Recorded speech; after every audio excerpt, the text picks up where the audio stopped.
really tough start to the game, and some people might look at that and wonder, did Lancaster make a statement? Is their momentum the way that they came out? But I guess really in this sport, the momentum is only as good as the next day's matchup, right? That's just one game last night. No, that's exactly right. They always say you're as good as tomorrow's starting pitcher or today's starting pitcher, whatever the case may be. So, Jay had a rough outing last night. There was no question about that. But it was the first game of a 3-game series, and you have to be able to, to do some things with your bullpen that will allow you opportunities the next 2 nights. So the starting pitcher, they have to at least get through the first inning. It was rough. We saw the same thing happen the night before to Southern Maryland. Their starting pitcher got beat up in the first inning too. But that's part of the game. That's usually the exception and not the rule with starting pitchers. But last night just happened to be one of those nights. Well, on a bright spot, for Jared Gaynor to give you 5 innings, what's that do for the rest of the weekend? Well, Jared, he was the MVP last night. There's no question about that. He allowed us to rest our entire bullpen. We got Luke Westfall in there in the 9th inning, and that's the first time Luke's had game action in probably close to a month. And, we wanted to get him in there at that point to make sure that he was good and that he was mentally okay with going out the pitch, and there was no injury and no residue from that. So, and he threw the ball really well, I thought. But for Jared to do what he did, Gaynor, that gives us an entire bullpen for today and tomorrow where we can back-to-back guys and do some other things. So we still don't want to jerk our starting pitcher in the 2nd inning if we don't have to, but at least we're in a situation where we can make some moves now. You got Mateo tonight, and they are a left-hand heavy lineup. What does he have to do to keep him off balance? Well, I think you have to pound hard in first, and I think you just cannot stay away the entire time, because when you do that, it's very easy for hitters to climb up on top of the plate and just look to the outside corner all the time for the baseball. So you have to be able to go in and out. It's the same thing when we play at their park, which has a much shorter right field than we have here. You still have to be able to go in on left-handed hitters, and you have to go in with a purpose, and you have to be able to keep them honest when it comes to looking for pitches that are outside. So you're going to have to pound in and go soft away and mix it up and double it up sometimes and do some things like that where you're not every other pitch in and out, in and out. Sometimes you got to go in for 2, out for 1, back in, out for 2, whatever it is. But we have to be able to get the ball in and out, and if we do that, then I think we'll see better results. When they have a guy like Sanford at the top, when he gets on, he can easily be at third base. What does the mindset have to be facing him so that it doesn't become an even bigger deal if he does get on? Well, that's a good question. It's the same thing as when they face our guys, the top of our order too. Guys that can run, you have to go after them, and you have to make them swing the bat. And if they hit their way on, then so be it. But you cannot walk those guys. You can't. So walking them is just like giving them a double or maybe a triple. So you got to go after them, and you got to make them swing. And those are the guys you really have to bear down on them. Because they do a lot of things. They can bunt for a hit. They can drag bunt. They'll hit the ball the other way. They'll slap it on the ground. They'll take their walks. They do anything they can just to get on base. So you have to be really focused on those hitters, and you have to attack them in the zone. Lastly, tonight pregame, we're going to have the season-ending awards given out. Steve Janis, the Corey Thurman Community Player of the Year, Chase Hutchinson, Pitcher of the Year, and Zoe, the Player of the Year. What are your thoughts on those 3 guys being recognized the way that they are? Well, I think all 3 guys are very deserving. For me, I think Zoe, I think Harris may be the best player in the league. I think he could be MVP of the league with all the things that he does and the versatility defensively that he brings too. And Hutch had a great year. As far as he was an all-star, both guys were all-stars, and Hutch really solidified our bullpen, and and he really had a great year. And Steve, a lot of good things in the community, and and those kind of things. And those are just as important. Doing those kind of things in the community as having success on the field. It's really important to do that. So, congrats to all three of those guys, and that's very well deserved. All right, Mace, thanks a lot. Good luck tonight. Thank you. All right, Revs manager Mark Mason on the Broadway Transmission Manager's Report. He is currently meeting at home plate for the lineup card exchange, and Matt, moments ago, while he was talking about those three, he was out there with Revs President Eric Menzer presenting the home plate-shaped plaques to Chase Hutchinson and Alonzo Harris. Steve Janis, of course, back home, but he was honored as the Corey Thurman Community Player of the Year, Hutch the Pitcher of the Year, Zoe the Team Player of the Year, and three really deserving guys for those awards. Yeah, without question. And starting with Alonzo Harris, I think what stood out to me most is when I was chatting with Ryan Dent a couple weeks ago, and he said, when Harris goes, the rest of us go. Like that, it's not just the numbers, but the fact that he really sets the tone at the top of the order, and so much of the team's success rides on how he performs. And this season, he has performed so well in the vast majority of his outings. And then in terms of Chase Hutchinson, he's a guy who you look at him, he's a hard-throwing left-handed pitcher, really deceptive.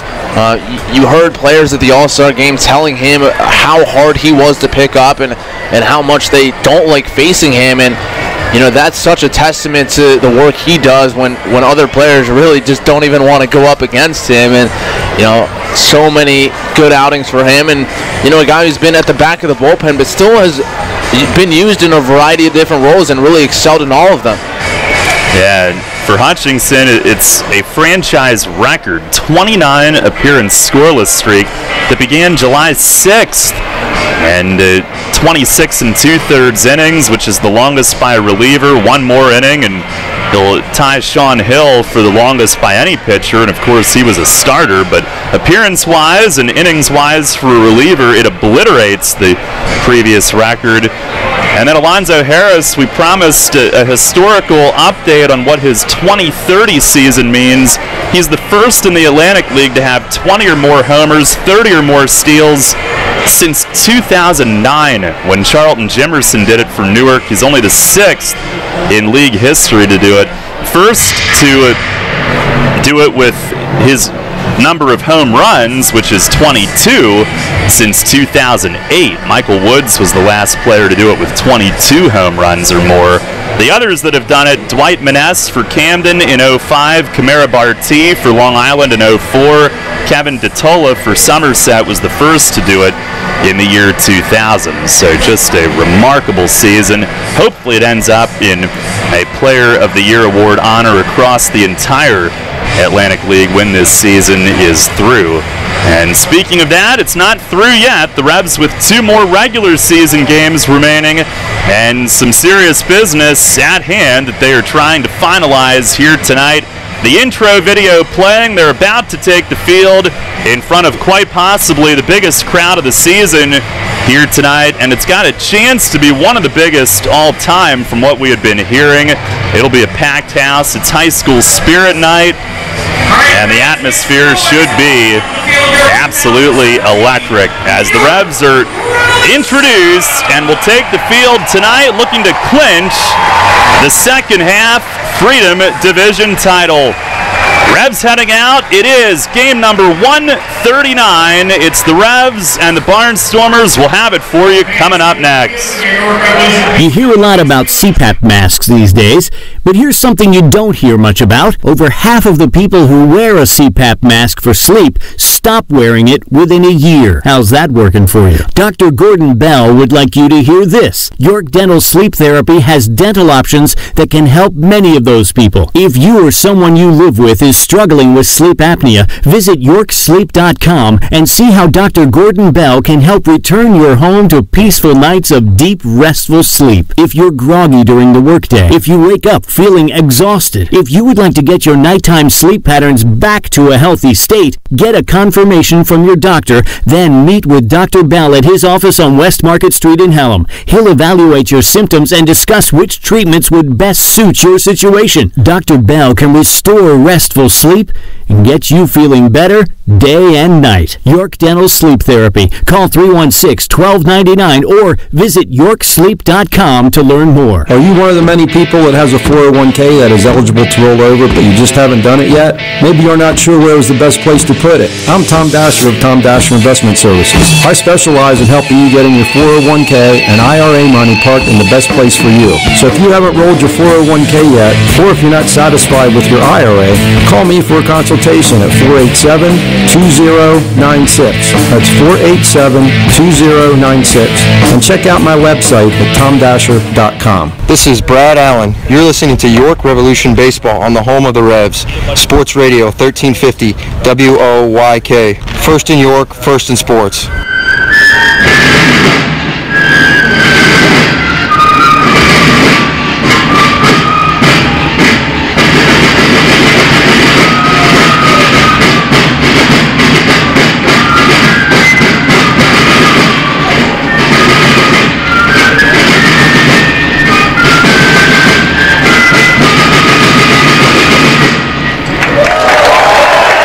A fife and drum band performing our national anthem here tonight as the Revs get set to host the Barnstormers and trying to advance to the postseason for the 7th time in team history. Starting lineups brought to you by Flying Feet. For the Barnstormers, it'll be Darian Sanford in center field leading things off. Bo Amaral in left field is hitting second. Cole Garner, the DH, will bat third.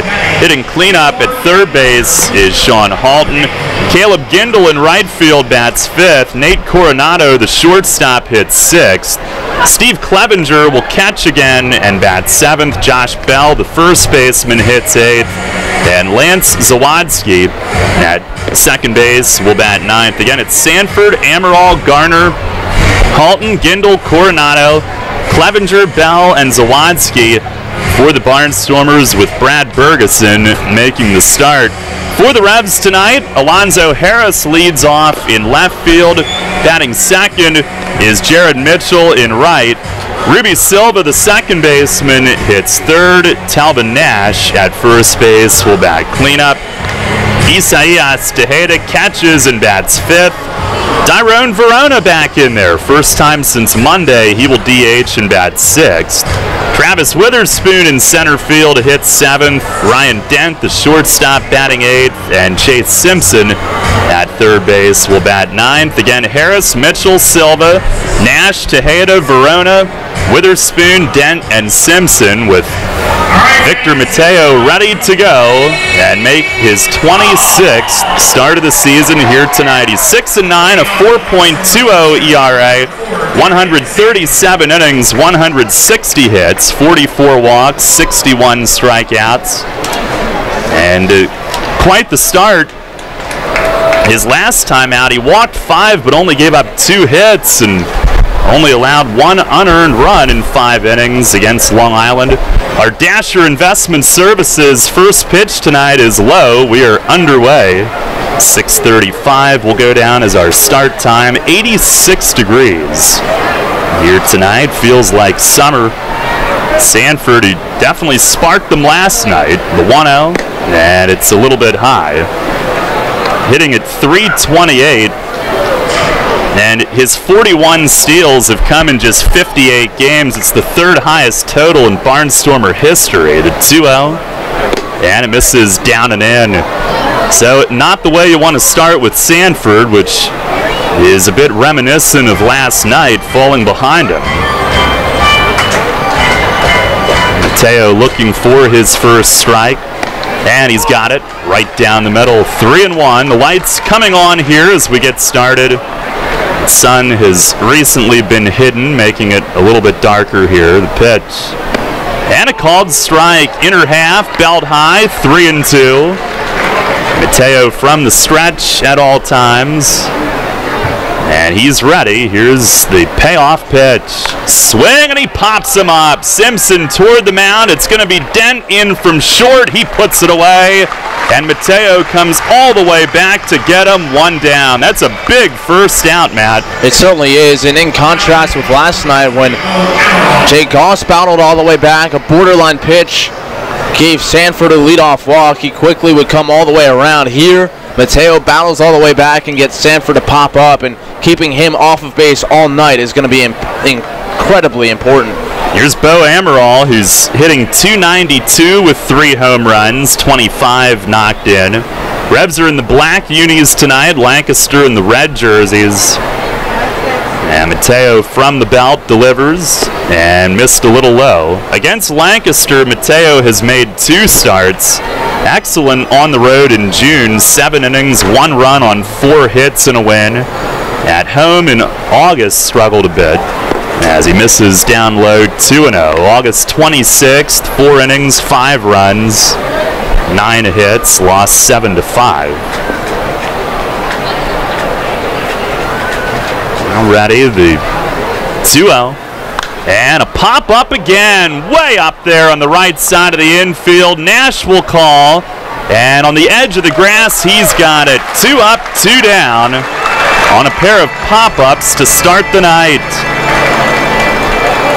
Our umpiring crew tonight, Jorge Terran, the balls and strikes. Tom Gandolfo at first and Manolo Alejandro at third. Here's Cole Garner with 2 away. And he had an all-time season for Lancaster a few years back, and he's been a big reason for their contention in the second half this year. First pitch, he swings, dribbles it softly to second. Silva's got it. He'll take his time, makes the throw to first. 1, 2, 3. Top of the first inning for Mateo, who runs off the mound.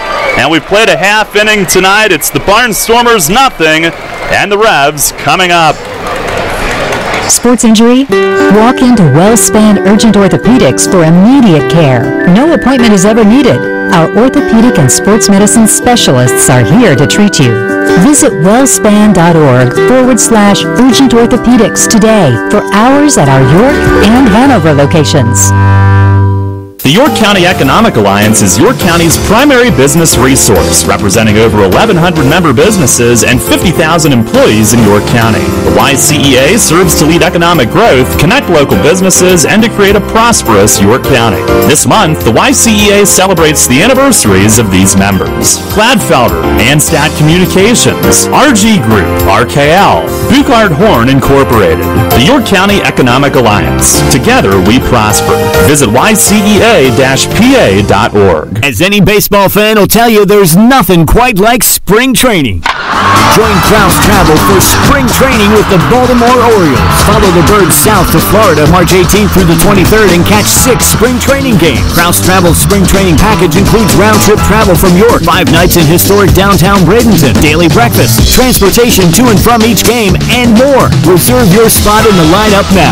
Call Kraus Travel today at 244-6410 or email info@kraustravel.com. At the York County Solid Waste Authority, we urge residents to properly dispose of household medications. That's why we put secure medication drop boxes in 16 police departments.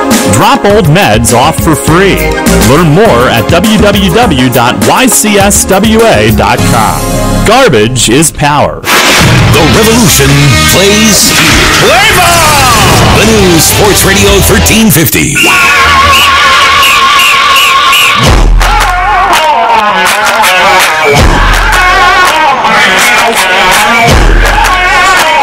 1-2-3, top of the first inning for Victor Mateo. And the Revs come to bat with the 20-30 man, Alonzo Harris, leading things off. Freshly minted Team Player of the Year. Comes in tonight 4th in the league in batting at .311, 5th in homers with 22, and he's a leadoff guy. Brad Bergeson ready to go. The former Revs reliever's first pitch is down low.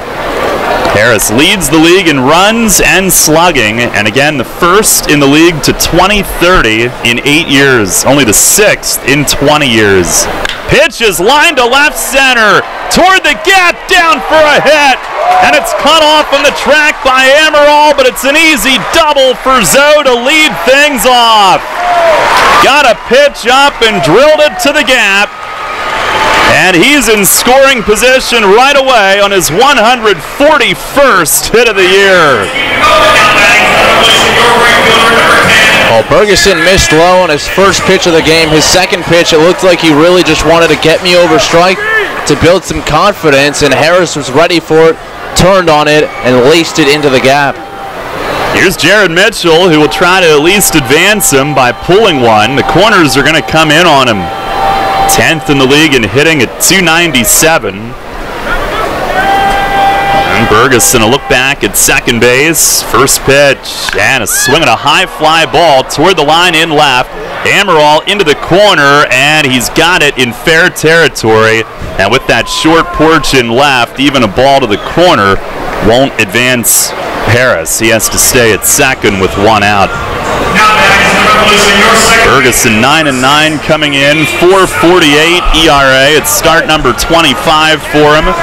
134 and 2/3 innings, 164 hits. Strike thrower, only 26 walks and 24 starts, 83 strikeouts. Opponents have hit 299 with 19 home runs. Here's Ruby Silva. 6th game with the team. First pitch is a changeup low. Silva hitting .333, 6 for 18 through 5 games, 4 starts. Has a double, a triple, a homer. The rest are singles. Look back at second base. Ferguson the 1-0, and that missed outside. Harris the leadoff double. He's at second with 1 out. Revs trying to strike first tonight. On the stretch from the righty. Stares back, now home, back again, and delivers home, and a swing and a foul back upstairs. It is 2-1. Ferguson last time out lost 3-1 to Southern Maryland. 4 innings, 2 runs, 5 hits. And it looked like he kind of quick pitched Silva there. It came set after looking at second, and then a quick slide step home. Almost wasn't looking at home plate when he lifted his leg. Here's the 2-1. And a ground ball, base hit right field. Harris being sent around third. Gindel to throw in, way off. It's cut off. Revs lead it 1-0 here in the bottom of the first inning.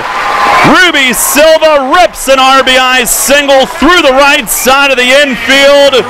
Harris with his league-leading 87th run, and the Revs have struck first. And we talk about what a tremendous job Silva does hitting the ball the opposite way. Well, that time hits the ball behind the runner and scorches it in the hole into right field and gives the Revs an early lead. What an addition he has been. You never know when you add a player that late in the year what they're going to do for your team, but quickly a 3-hitter in the lineup the last 3 nights. A big hit after Bergeson had gotten that first out. Here's Nash, who takes low in and out of the glove of Clevenger. Nash ejected late in the game last night. Wasn't happy with Manolo. He's hitting .281, 16 homers. Now the 1-0, and a liner pulled foul into the seats and left. Wow, that thing hit an empty seat, shot straight up, and landed softly amidst the crowd, fortunately. It landed three sections over, though. That's how far it came off. That was blistered. The lawn pretty much full tonight. Playground full. There's the 1-1, and it missed the plate away. Ferguson's last win, August 9th. He had won 5 starts in a row at that point. 0-3 with a .534 his last 6. The 2-1, swinging a shot foul. Nash out in front again. Pulls it under the bullpen bench in Lancaster's pen. Against York, Bergeson 1-1, a 3.18 ERA in 3 starts. Mention his strike throwing. He had a 6-start stretch mid-July to mid-August where he walked only 1.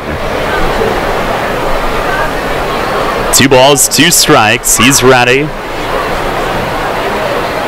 A long set comes home and a swing on a towering fly ball in left field. Amaral drifting onto the track, and he's got room right on the front of the warning track. Nash just got under it. And that is out number 2. Didn't miss by much. When it goes up to left off his bat.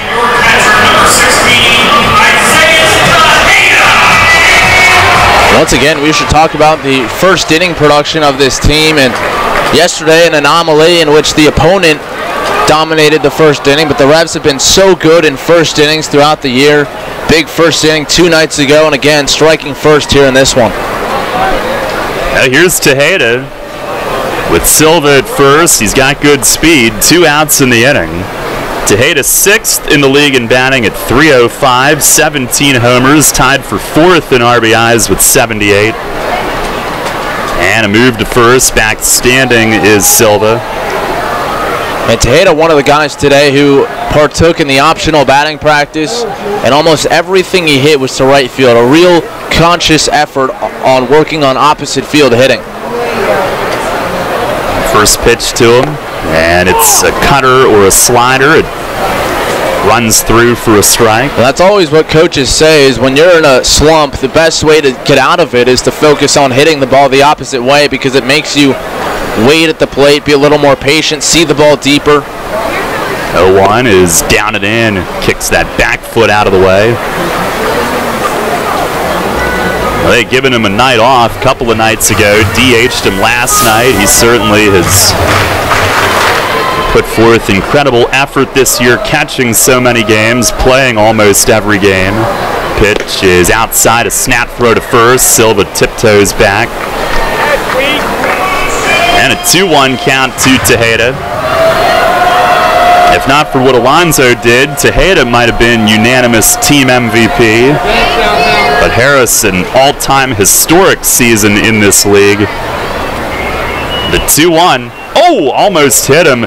And it was a slider. I thought from here it was a fastball heading right at him. A late jump out of the way. It did stay way inside. 3-1. He's got a hitter's count. Revs a 1-0 lead. The stretch. Bergeson the 3-1 and a swing and a miss. Stayed soft down and away. 3-2.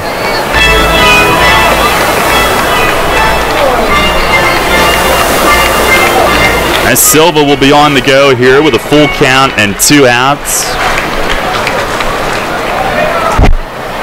Revs scoring on Silva's base hit after Harris's leadoff double.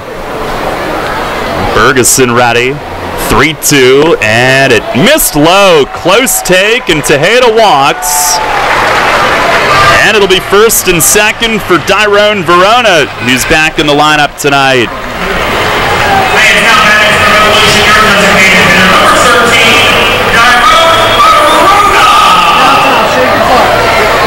And here's Verona, who banged up both hands on a stolen base attempt on Monday night. And that's what allowed Silva to get into the lineup and show what he could do. Dyrone DHing tonight. 2 on, 2 out. And the first pitch, swing and a miss. He reached down low a little bit. Comes in hitting .273, 4 homers, 34 ribbies. He was going pretty well when he banged up that hand.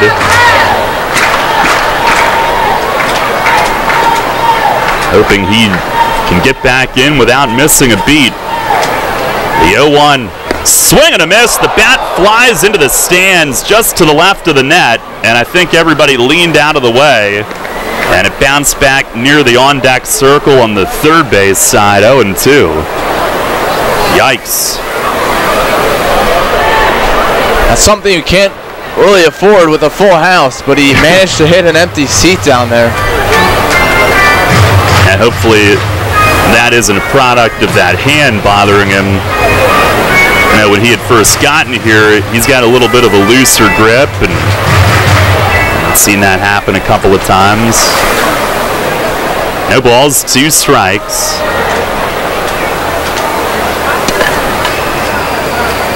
Ferguson into his stretch and deals, and he checked. Verona did, and missed low.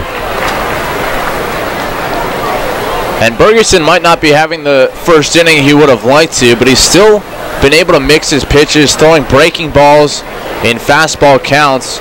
With Tejeda up, he went slider up and in on 2 and 1, and then a change up or a slider down and away on 3 and 2. Now the pitch. Swing at a line drive, left field at Amaral. It's over his head and against the base of the wall. Silva scores. Tejeda into third, and Verona pulls into second with an RBI double. 2-0 York. Here in the bottom of the first, he hit it at Amaral, who took a step in, and it sailed over his head for an RBI double. And Scott Patterson will make a first-inning visit. Verona behind in the count, comes through with a big 2-strike hit. Well, and the Revs in this second half, they've played so much better than the first half, and a lot of that has to do with what they've done with 2 outs and runners in scoring position. In the first half, they finished hitting .216 in that situation, and now on the season are all the way up to .257 entering play today with 2 outs and runners in scoring position. This time Verona coming through, and not only do they get to the Barnstormers for a couple first inning runs, but now all of a sudden Bergeson is already up to 22 pitches, and he's a guy who has not been able to go all that deep into ball games. Usually the 5th or 6th he starts to wear down. He might be a guy whose limit is around 80 pitches, and he's a quarter of the way there. Here's Witherspoon, and a pitch inside, missed. Verona has been one of the leaders with men in scoring position, 340. And comes through with a big double, 2-0. Here's the 1-0, and it just missed, down and away. Spoon with a hitter's count. Comes in tonight, 274 with 8 home runs. Hit his 7th triple the other night. The 2-0, swing and a miss. It looked like it was down the middle, but Bergeson took some off and cut it. 2-1. And again, mixing speeds down in the count. Bergeson at 2-0. Cutter, slider. Pitch, swing, and he loops it right field. Gindel toward the line and in, and he's got it. But the Revs have scored the game's first 2 on 3 hits, 2 men left, and they have a first-inning lead heading to the second here at Peoples Bank Park. York 2, Lancaster nothing.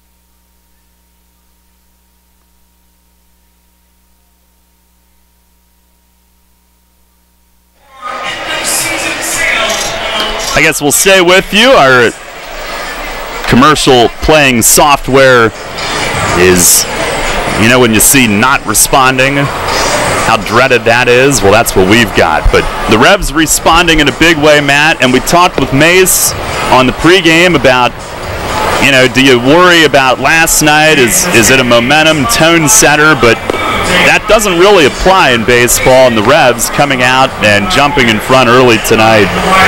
Well, I think it can at times. I agree with Mace. The momentum is largely based on the starting pitcher the next game, and I mean, we saw the Indians' 22-game winning streak in the major leagues recently, and why that's so impressive in baseball compared to another sport is that it's not the same lineup out there game in and game out. You have to use so many different pitchers, and your starting pitcher differs every night. It's not like a basketball team where your starting 5 is the same game in and game out, but I do think that a big win or a big loss can have some carryover, and the Revs making sure that did not happen today, jumping on the Barnstormers early, grabbing the 2-0 lead, and I think all the momentum has quickly swung back on their side. Now Mateo, who had a 1-2-3 first, will face Sean Halton leading things off here in the second inning. Mateo, a 10-pitch first inning. First pitch of the second is just a hair low, evidently. Halton hitting .264, one off the league lead in homers with 24 behind Michael Snyder of Southern Maryland. He does lead in RBIs. 1-0, and he chops it to third. Simpson, backhand pick, and a long throw, got him! A fine play at third from Simpson on a tough one to read. He had to back up, and he was still going to get an in-between hop no matter what he did, but he stuck it and made the throw. And he made it look so smooth, a very calm play, and he's looked more and more comfortable over there at third base as he's gotten more and more playing time. And what made that one especially tough, you mentioned the in-between hop, but the way you have to reach your glove up on it to backhand, you can't even really see the ball go into the leather, and then sets his feet and fires a strike to first. Here's Gindel. First pitch is up and away from Mateo. Gindel hitting .279 with 10 homers, 54 driven in. Pitch is over for a strike. Good changeup. Gindel, who had a mid-season stint with AA Richmond in the Giants system. 1-1. Swings and misses. Tried to kill a fastball and swung through it. And this is the best movement I've seen Victor Mateo have in quite some time. In the first inning, pop-up from Sanford and Amaral, those two off the fist. Garner with weak contact. 1-2, and he pops it up foul, back over the roof. Revs leading it 2-0 here in the second inning tonight. Mateo leans forward, looking in. He's ready. The 1-2, and a bouncing ball softly. Silva in from second. He'll glove it, dumps it off to Nash, moving toward first base on the play. 2 down here in the top of the second for Vic. And of the 5 up, 5 down so far, not a single ball has left the infield. He had gone 3 straight starts, giving up 4 runs or more. But last time out, 1 unearned in 5 innings against Long Island on Monday. Here's Nate Coronado, who's the K-man tonight, hitting .333 after being a mid-season acquisition. First pitch is down and away. He's got 6 homers, 37 batted in.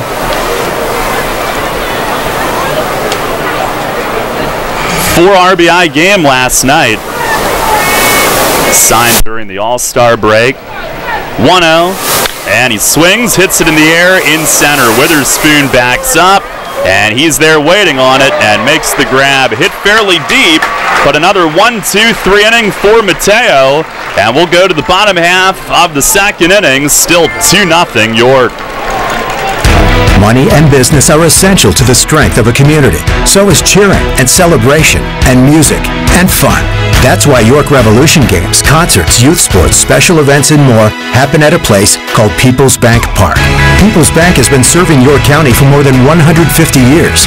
Always cheering, always celebrating, always committed to the things that make York County great. And to you having a great time at People's Bank Park. People's Bank, member FDIC, equal housing lender. It's going to be another epic year in high school football, and Sports Radio 1350 is ready for kickoff. Tune in every Friday night this fall for the high school football game of the week, presented by WellSpan Sports Medicine. Plus, go to WOIK1350.com for a full breakdown of the teams and the players of the 2017 York Adams League. The high school football game of the week, presented by WellSpan Sports Medicine. Catch the action every Friday night on Sports Radio 1350, online at WOIK1350.com, or download the WOIK mobile app. Hear that? It's the sound of summer. Sound nice? Call Kona Ice. We do it all. Schools, sporting events, parties, both corporate and birthday. You name it, we'll be there. We bring the party to you. If you need a little bit of fun in your life, we're the shaved ice truck for you. Oh, and we fundraise too. This summer, cool down with Kona Ice. Give us a call at 1-800-KONA-ICE or visit us online at www.kona-ice.com. Kona Ice. Flavor our world. This is Jay Gauss. You're listening to York Revolution Baseball on the home of the Revs, Sport Radio 1350, WYK. First in York, first in sports.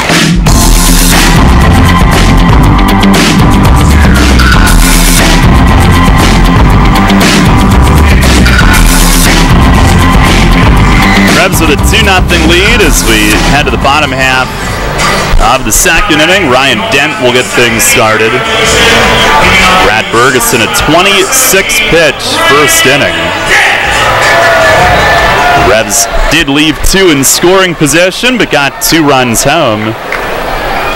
And Dent will start it off hitting at .263 with 5 homers, 45 driven in. The wind, first pitch of the inning, and it's a called strike inside corner. It's one big cloud off towards center field, but otherwise clear skies tonight. Packed house. Here's the 0-1, and a fastball over for strike 2. Bergeson at 87 on that one. Dent, Simpson, and Harris here in the second inning. And the pitch, swinging a line drive, base hit, left center. Another fastball. Bergeson tried to come in, but Dent able to get to it and muscle it into left center to lead things off. You mentioned how Dent has really hit the ball to all fields of late. That time, as you mentioned, Bergeson trying to come in, and Dent able to pull the hands inside and shoot it right back up the middle. They had him played to pull, so a lot of room up the middle, but probably hit it high enough that Coronado wouldn't have had to play anyway. Here's Chase Simpson. And Bergeson the pitch. Fastball outside corner for a strike. Simpson hitting at .195, 4 homers, 17 ribbies.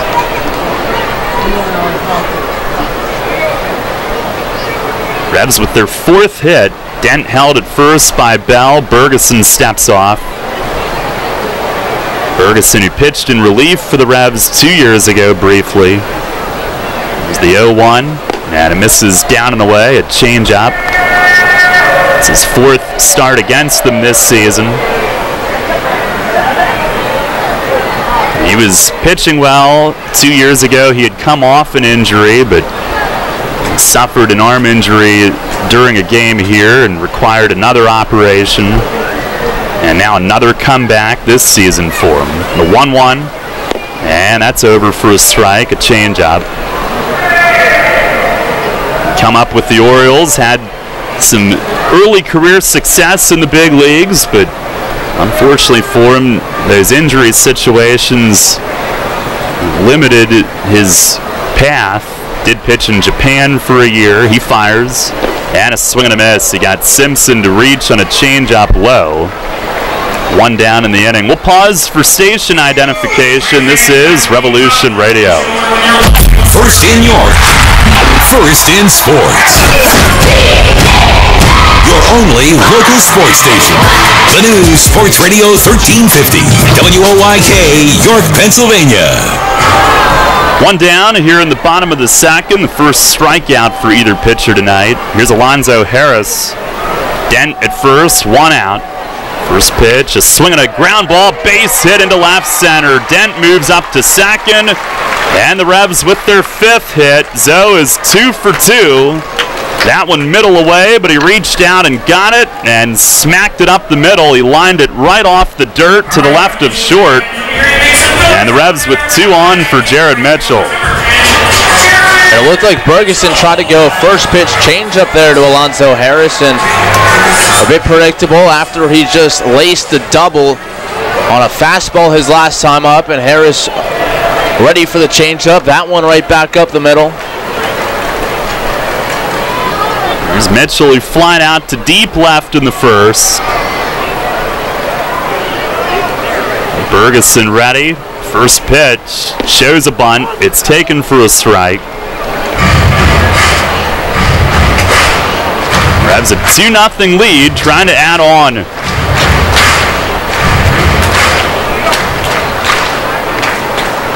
Won 6 in a row before last night's loss, longest streak of the year. Look back, the 0-1, and a line drive, center field, down for a hit. Dent being sent, Sanford the throw home, it's cut off, he slides in. 3-0 here in the bottom of the second.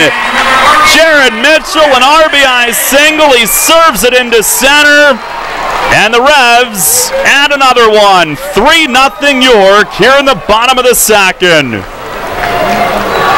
And all three hits to the middle of the field. Really nice job up and down the lineup. Dent keeping his hands inside the ball. Mitchell going down and getting one off the end of the bat. And they already have bullpen action, it looks like, beginning for the Barnstormers. It'll be interesting to see how long they let Bergeson go in a must-win game for Lancaster. Here's Ruby Silva. First pitch, swing, and he fouls it off back over the roof. RBI single for Silva in the first inning that brought home the first run. The Revs added another, and now one more so far this inning.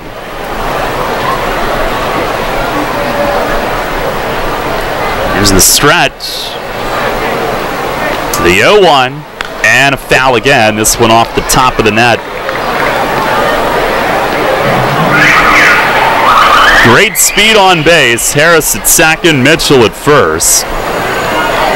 Revs with 3 runs on 6 hits in the first 2 innings.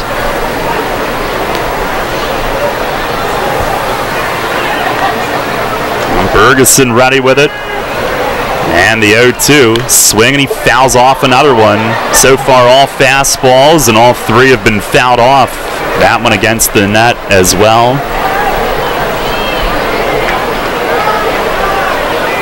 Barnstormers play Ruby pretty much straight up. Ferguson again on 0-2. And he lines it to center field, base hit again! Harris around third, Sanford's throw cut again! Mitchell now on a rundown, Bell dumps it off to Halton, who tags him out, but Silva moves up to second. RBI single, his second in as many innings, and the Revs with a 4-0 lead here in the bottom of the second on their 7th hit. And again, Silva stays to the middle of the field. And nothing this inning has been hit all that hard, but the Revs doing a nice job to put the ball in play, hit it right back where it's pitched. Talk about how much this team has relied on the long ball in the second half. Today it's been dinks and dunks, but it's certainly paid off. 7 hits, 3 in a row. Here's Talbot Nash. First pitch is ripped past third. That's into left field, going all the way to the fence. Silva around third, he'll score. Nash a slide at second, and he's in. Ahead of the tag, a big fist pump from the big man. RBI double. It's 5-0 York. He jumps on the first one and drills it past Halton, who dove to his left and couldn't get there. And Scott Patterson will make another visit. And the Revs with a 5-0 lead, 8 hits here in the first 2 innings tonight. And the bullpen action for the Barnstormers is right-hander Kevin Munson. And you mentioned this mound visit for Scott Patterson. For those of you who are not with us every night, you only get 3 in the Atlantic League, so not only are the 5 runs big, not only is getting to Bergeson early big, but using 2 mound visits in the first 2 innings, that could really play a role later on in this game. Revs have forced Bergeson to more than 40 pitches in the first 2 innings, and Nash jumping on the first one, he wasted no time. Silva, a great base running play, moving to second on that rundown. Great job by Mitchell to stay in it long enough. Revs with 2 in the first, 3 in the second. And here's Tejeda. That base hit from Silva that preceded Nash's double, another 2-strike hit. And then Nash on the first one. He leads at second. Pitch to Tejeda is a little low.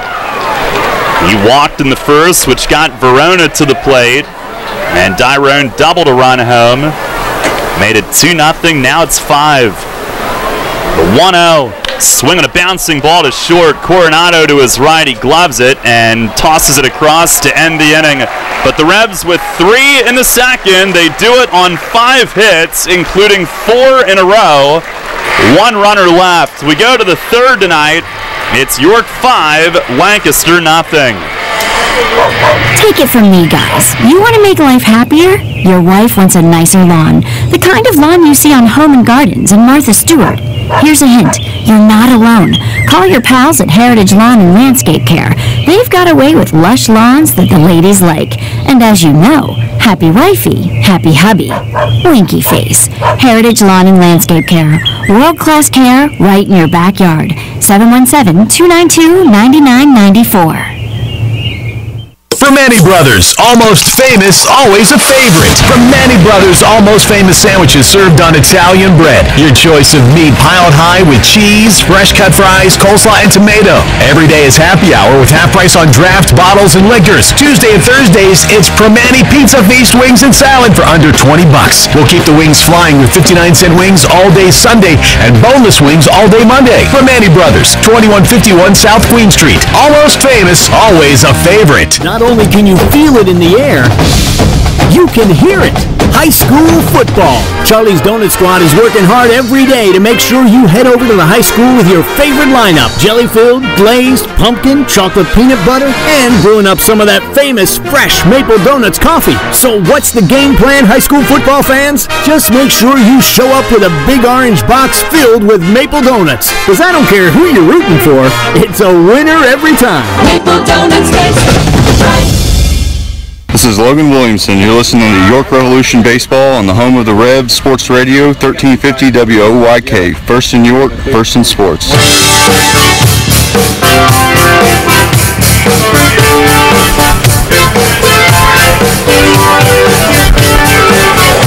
Head of the third, Revs with a 5-0 lead. Steve Clevenger will lead it off for Lancaster as Mateo gets back to work. Clevenger hitting at .291 with 3 home runs. First pitch to the lefty is across for a strike as he takes all the way. Clevenger, Bell, and Zawadzki, 7-8-9 for them. The 0-1, and it misses down low. Revs with 2 in the first, 3 in the second to build the early lead. A 1-1, and it just missed off the plate away. Barnstormers still milling in that bullpen and left. The 2-1, and a fly ball, center field. Witherspoon measures it. He is right there waiting. Makes the grab, 1 down. And Mateo with 3 groundouts and 4 flyouts thus far. Ferguson might be finished as Munson is throwing here with his team batting. And again, it goes back to what Mace was saying. All the pressure still on the Barnstormers. They really have to manage this game a whole lot differently. Here's Josh Bell. He watches a strike into Tejeda's glove. Bell hitting .247, 7 homers in 52 games. Pitch is swung on and missed. A high cutter. I think his eyes lit up and he whiffed. He's got 4 home runs his last 11 games. He's got plenty of pop. Open stance from the left. Pitch is yanked along the line at first and fair. And the Barnstormers have their first base runner down into the corner. Bell will hustle to second. Dives ahead of Mitchell's throw from the corner. A 1-out double. Mateo retiring his first 7 of the night. But Bell breaks that up with the double and a 1-out base runner. And Bell's really been hitting the ball well of late for the Barnstormers. That's his 8th extra base hit in his last 12 games. Zawadski up next. Zawadski at 223 for the year, 192 in 23 games since coming back to Lancaster. Was 2 for 4 with a sac fly last night. First pitch is up high. Runner at second with 1 out. Revs a 5-0 lead here in the 3rd inning. Mateo leans in, has his signal. And the 1-0. Swing and he fouls it against the screen. 1 ball, 1 strike.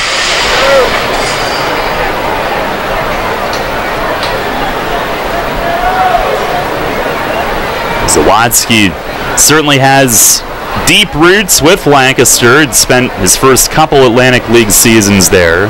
Pitch is outside, 2-1. Had some time in the majors with San Diego.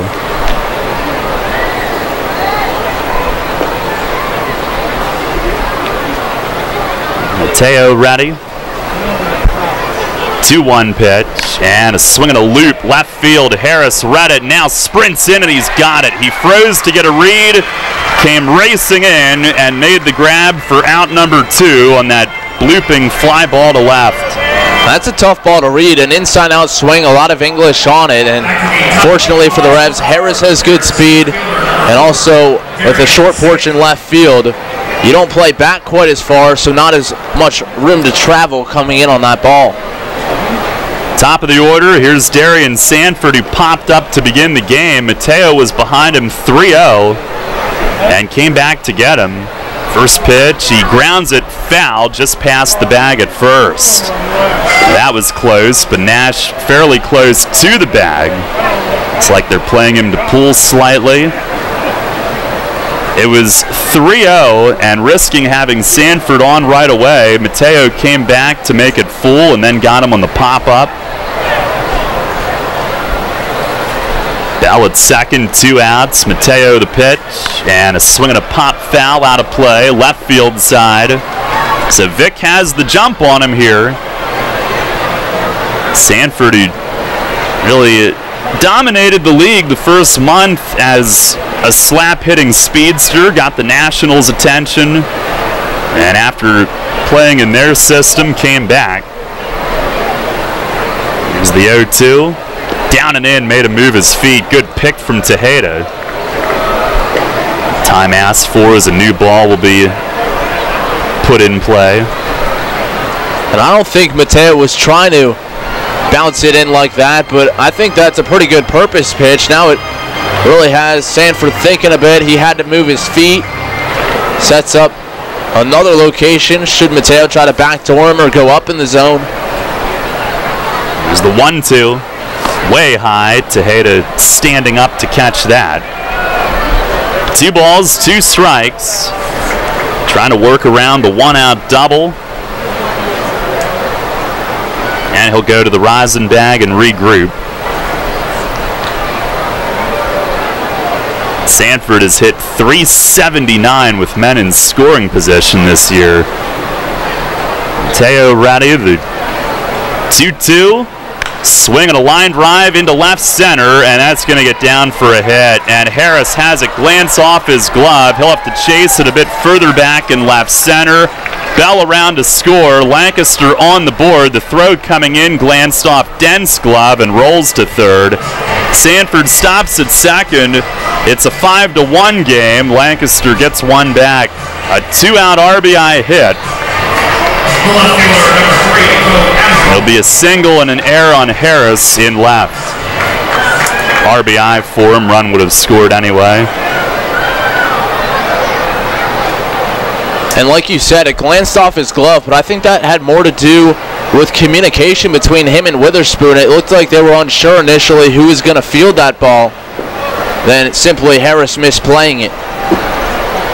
Now here's Amaral. First pitch, fastball, just missed. And Mateo trying to make sure this is only 1 run here with 2 outs. Sanford with elite speed and scoring position. Amaral a pop-up in the first. Here's the 1-0, and that missed in the dirt. Tejeda will walk toward Mateo, trying to break the rhythm and encourage him to kind of reset mentally here. 2-0 the count. 5-1 the lead for York. And usually with Sanford aboard, you really have to keep him in mind, but here I wouldn't. He's going to score from second either way. 2-0, and a grounder foul past the bag at first. Not that you want to give away free bases, but with 2 outs, it's more valuable to worry about the hitter than whether or not Sanford's at second or third. Now Mitchell retrieved that one from the corner as Sanford walks back to second. 2 balls, 1 strike. Mateo leaning in, looking, and now ready. And the 2-1. Right down the middle, a cutter, called strike. 2-2 with 2 outs. As he kicks at the dirt against the pitching rubber, Amaral back in, pounds the plate with his bat. Son of longtime big leaguer Rich Amaral. Look back, the 2-2, swing, and he loops it toward left, and it is fair. And Sanford around will score. It's a bloop hit for Amaral, who was hitting .378 with men in scoring position coming in. And he loops it the other way, fights it off. Lancaster gets 2 runs back. It's 5-2. And Fletch will come out and make a visit. I didn't think that was a bad pitch at all from Mateo. Got it in on the hands of Amaral, just an inside-out swing, and found a hole out there. I thought Mateo fell behind a little bit. It looked like he may have been rushing home with his upper body, which might be what Fletch is talking about, but overall, I don't think he's missing terribly. I think it just has to do with more of the fact that he's a pitch-to-contact guy, and you put it in place, sometimes they'll find a hole out there. Now Amaral right off the bat handle finds fair grass in left field. And he's done a number on the Revs and brings Lancaster within 5-2. Here's Cole Garner, who grounded out to second his first time up. Mateo had worked the 1-2-3 first against these guys, but they've gotten to him here the second time through. And retired his first 7 of the night. First pitch is swung on and missed. A high fastball after the visit. Gets away with it against a powerful hitter. Garner's last 18 games, 16 extra base hits. He's hit 8 home runs in his 57 games this year, hitting .323. The 0-1, and it in the dirt, and Tejeda got a piece, but it skips slightly to his left, and Amaral moves up. A wild pitch, so now a base hit could produce another one. And I think it's pretty evident what Fletch said in the visit, is we've seen 2 88-mile-an-hour fastballs since, after a lot of low 80s cutters. Now 1-1 count to Garner. Mateo ready with it. Checks back, fires, and a foul tip to the backstop. And he jumps ahead. That one a cutter in on Garner's hands. 1-2. Now a pair of 2-out runs. And Tyler Clark, the bullpen catcher, standing, watching. It'll be interesting to see if putting up 2 runs changes whether or not Bergeson goes back out. Pitch. Check, swing, and he went. Smothered by Tejeda. He'll grab it out of the dirt, snaps the throw down to first, and that'll end the inning. And Mateo with his first strikeout of the night. 2 runs for Lancaster, 3 hits, 1 error, they leave 1. We go to the bottom of the third. York 5, Lancaster 2. You'll always hit it out of the park with great Best Yet products from your neighborhood Sure Save stores. Like party platters with $18.93 deli items. Team up Best Yet hot dogs with Best Yet kettle cooked chips. And get Best Yet 12 packs of soda and Best Yet Rising Crust pizzas at Sobel's Markets in Shrewsbury, Stewartstown, Whiteford, and East York. And at Nell's Market Fresh Foods in Spry. Facing a legal issue can be a frightening time. What's my course of action? How do I know who to call? Fortunately, the York County Bar Association makes it easy. Now, you only need to make one call to find the right lawyer for you. Call the York County Bar Association and let us help you find the right lawyer with our Attorney Connection Lawyer Referral Service. Just call 854-8755 or visit yorkbar.com. Don't hesitate in getting the help you need. Contact the York County Bar Association and let us help you find the right attorney at the right time. Enter Rutter's Summer of Freedom sweepstakes today. Look for the entry star. Purchase participating products. Scan your Rutter's rewards card or enter VIP information at checkout and automatically be entered to win your choice of a 2017 Jeep Wrangler Unlimited Sport, Ram 1500 Bighorn Quad Cab, or Dodge Challenger RT from Stettler. Drive better, drive Stettler. Free gas for a year and one of thousands of prizes, including Red Bull, Pepsi, and Pennsylvania Lottery scratch-off tickets. Must be a Rutter's VIP to enter. Rudders, why go anywhere else? This is Luke Westfall. You're listening to York Revolution Baseball on the home of the Revs, Sports Radio 1350 WOYK. First in York, first in sports.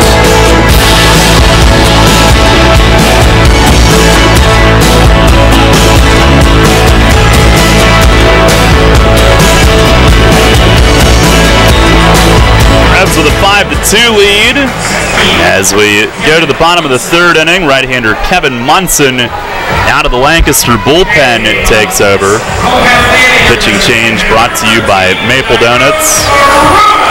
Tyrone Verona will lead things off. Must win for Lancaster. They go to the bullpen after 2. Ferguson, 2 innings, 8 hits, 5 runs. First pitch to Verona is scorched and a base hit to right center. Man, was that scalded. He wasted no time trying to get a read on the new pitcher. He jumps on it and smokes it into right center, and he's 2 for 2.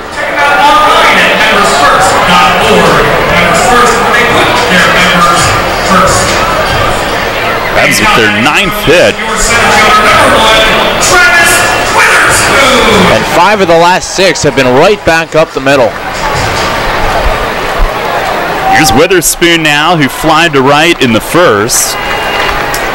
Here's the stretch from Munson. First pitch, he squares, pulls back, it's in for a strike. This is obviously quite a bit earlier than Munson is normally in. He's 2-3, 3.56 ERA and 58 outings this year. Usually a 1-inning guy. Here's the 0-1. And a ground ball the other way, just foul. Right past the bag.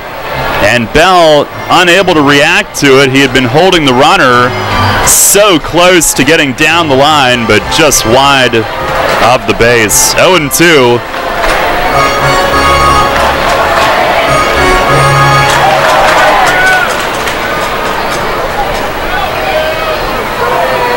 Munson hunched forward, looking in. He's set. And the 2-strike pitch up high. Fastball at 94. He brings it. Ferguson was high 80s. Munson will be mid-90s.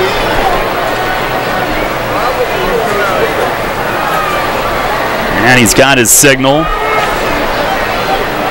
There's the 1-2. Breaking ball inside, off the glove of Clevenger. It'll go to the backstop, and Verona moves up. Big turn at second, and he'll stop there. It's a pass ball. So Verona gets into scoring position, and Witherspoon still batting.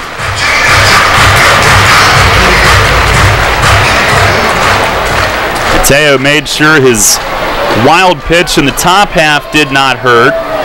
Revs will try to take advantage of this extra base given. The 2-2, breaking ball, swing and a miss. Witherspoon, a late read on that, and on a slider. He was just trying to foul it off or wait back and shoot it the other way. Pretty evidently looking at it from here. One down.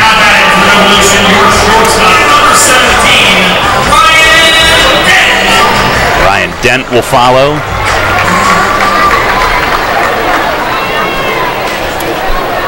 Dent singled, leading off the 3-run second inning and scored. Munson, a former 4th rounder of the Diamondbacks, 2010 out of James Madison. It was the first pitch to Dent, and it's a called strike. He was jumping back, but it started in and tailed over. Munson, born in New Jersey, but went to school in Roanoke.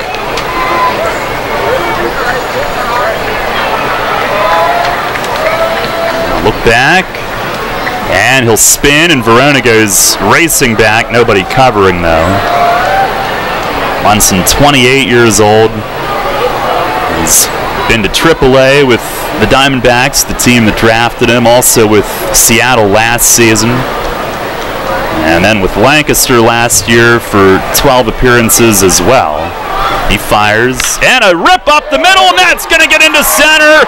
Verona being sent, and Sanford's throw is late to the plate. He slides in, and the Revs get one of those runs right back. It's 6-2. Ryan Dent, another big hit, as he takes it right back up the middle and drives home Verona. And what an approach by this entire Revs lineup, just staying straight to the baseball, right back up the middle. Ryan Dent on a tear, now 8 for his last 18. Great time for that. He's 2 for 2 tonight. So is Verona, so is Silva, so is Harris. Revs with their 10th hit.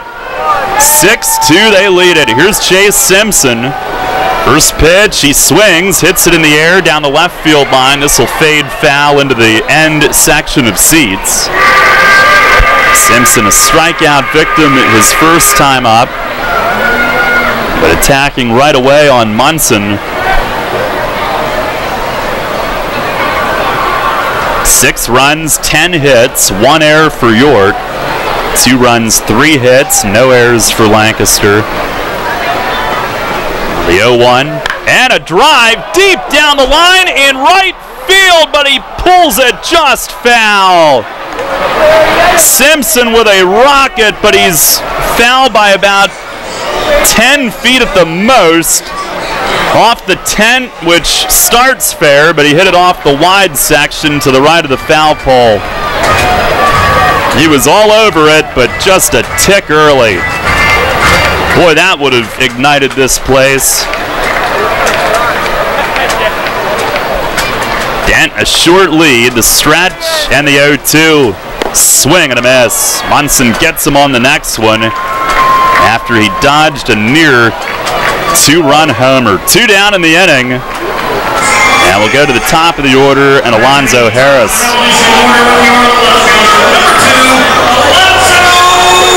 Both of Munson's outs on strikeouts. By the way, last night the Revs finished the game with 5 hits. They're already up to 10 here in the third.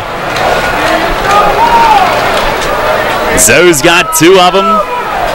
First pitch, he swings, grounds it right to short. Coronado will flip to second and the inning's over. But the Revs get a run back on 2 hits, 1 left. We'll go to the 4th. Matt with the play-by-play. The Revs with a 6-2 lead. At Donegal, we understand there are many costs associated with running a business. That's why Donegal works with you to provide quality insurance products based on your business needs, and why we deliver that insurance at a price to fit your budget. Call your local independent Donegal agent today and discover why, when it comes to insurance for your business, Donegal is a better value. Contact Coatman Kunkel Insurance at 717-854-0300 or stop in at 3217 East Market Street, York. Locally owned and operated by Pam and Rudy Coatman. Coatman Kunkel Insurance. Hey Revs fans, now's your chance to win big with the Revs and Shipley Energy. This season, during every home game at Peoples Bank Park, it's the all-new Shipley Energy Grand Slam inning. Each game, 1 inning will be designated, and 1 name will be selected as the contestant. If the Revs hit a Grand Slam that inning, you could win $5,000. To enter, stop by Fan Services and fill out your form, or enter via the York Revolution app or YorkRevolution.com. Sign up today and win big with the Revs and Shipley Energy this season. Hey Jane, check it out. 2 brand new Fast Play games from the Pennsylvania Lottery. Yeah, you just pick your game, get your ticket, and see if you've won. And with 9s in a line, you could win progressive top prizes instantly. Instantly? That's fast. Not faster than me drinking this frozen slush. You okay? Ouch. Headache. Oh. Fast Play. Play fast, win instantly. The Pennsylvania Lottery. Players must be 18 or older. Please play responsibly. Benefits older Pennsylvanians every day. This is Michael Click. You're listening to York Revolution Baseball, home of the Revs, Sports Radio, 1350 WYK. First in York, first in sports.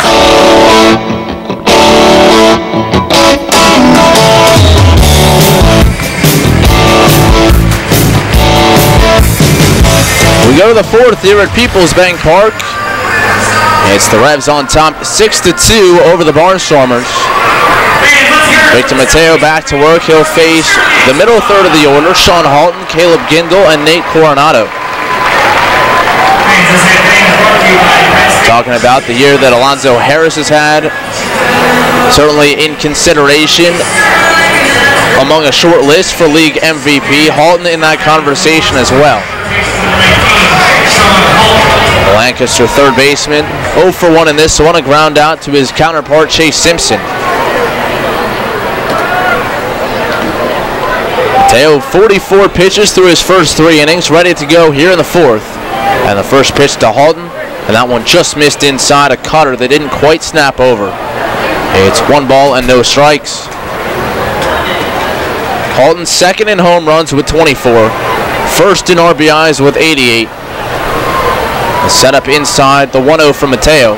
Fastball and it just missed low. 2 balls and no strikes. Halton's tied for 3rd in the league in runs scored with 75, first in total bases, first in extra base hits, 3rd in triples. 2 balls, no strikes. Mateo the kick and the pitch. And that one down and away. It'll scoot under the glove of Tejeda. It's 3 balls and no strikes. Mateo fell behind Darian Sanford 3-0 to begin the ball game. Fought all the way back and got a big pop-up for out number 1. Really set the tone from the onset. The 3-0 pitch here to Halton. Fastball high, ball 4, and it's a leadoff walk to begin the 4th. So Halton aboard for Caleb Gindle. Gindle will be up there swinging from the left side. And it looks like the Revs are going to get their bullpen going. Grant Sides heading down there, and while it is not officially a must-win for the Revs, they did have a 5-0 lead, and they want to do all they can to lock it up here tonight. Entire bullpen fresh. Here's Gindle. First pitch, he bunts it foul, third base side, over towards the on-deck circle where Nate Coronado is standing. And again, if you were not with us for the pregame show tonight, what a job last night that Jared Gaynor did. Gaynor going 5 innings and really just eating everything and saving the rest of the bullpen for tonight and tomorrow if need be.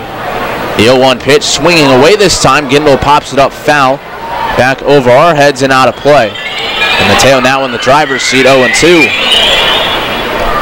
The Revs also able to get Luke Westfall back in a ball game last night, returning from a shoulder injury that had sidelined him for a month. 0-2, Mateo's pitch, breaking ball down and in, smothered by Tejeda, and Gindle able to lay off. Isaias doing a partial split. His right knee was to the ground, his left leg fully extended. Nice job there to keep it from going by. 1 ball and 2 strikes. Halton on at first, nobody down. And the offering from Mateo, changeup misses just low. Mateo jumping up and down. He just missed with that one. It plummeted through the zone, but just below the knees. Count even at 2-2. Gindle a ground out to second base. Back in the second. Mateo retired his first 7 hitters faced in this one. Vic sets. The kick and the 2-2. Cutter popped up back of third. Simpson going back onto the outfield grass and just in fair territory. The Revs' third baseman puts it away for out number 1. Again, weak contact from these Barnstormer hitters. Really, Josh Bell's double, the only hard hit ball in this one. Again, the Revs leading it 6-2, and here's Nate Coronado. Coronado, a 4 RBI game last night for the Barnstormers, and riding a 4-game hitting streak. Coming into this one, 5 for his last 15, including a home run. And he hit that one off of Luke Westphal. And the first pitch to Coronado, cutter, and it's a line drive towards the gap in left center field. Witherspoon over to cut it off, and he'll fire it back in. But it's a 1-out single for Coronado, and that'll move runners up at first and second base. So Coronado extends his hitting streak to 6 in a row, and he continues to hit the ball really well on the road. Hitting safely in 27 of 30 road games this year. And that'll bring Steve Clevenger to the plate. First and second, 1 away. Revs infield looks to turn 2. The kick and the first pitch to Clevenger, and he shoots that one to the right side past the dive of Nash into right field. Rounding third is Halton. He's being sent. Throw comes back into third base, and sliding in safely there is Coronado. Halton in to score. It's an RBI single for Clevenger, and now it's a 3-run lead for the Revs, 6-3. Nash laid out. He did all he could. That ball just skipped up and over his glove. Clevenger turned on it. And now runners at the corners with 1 man down.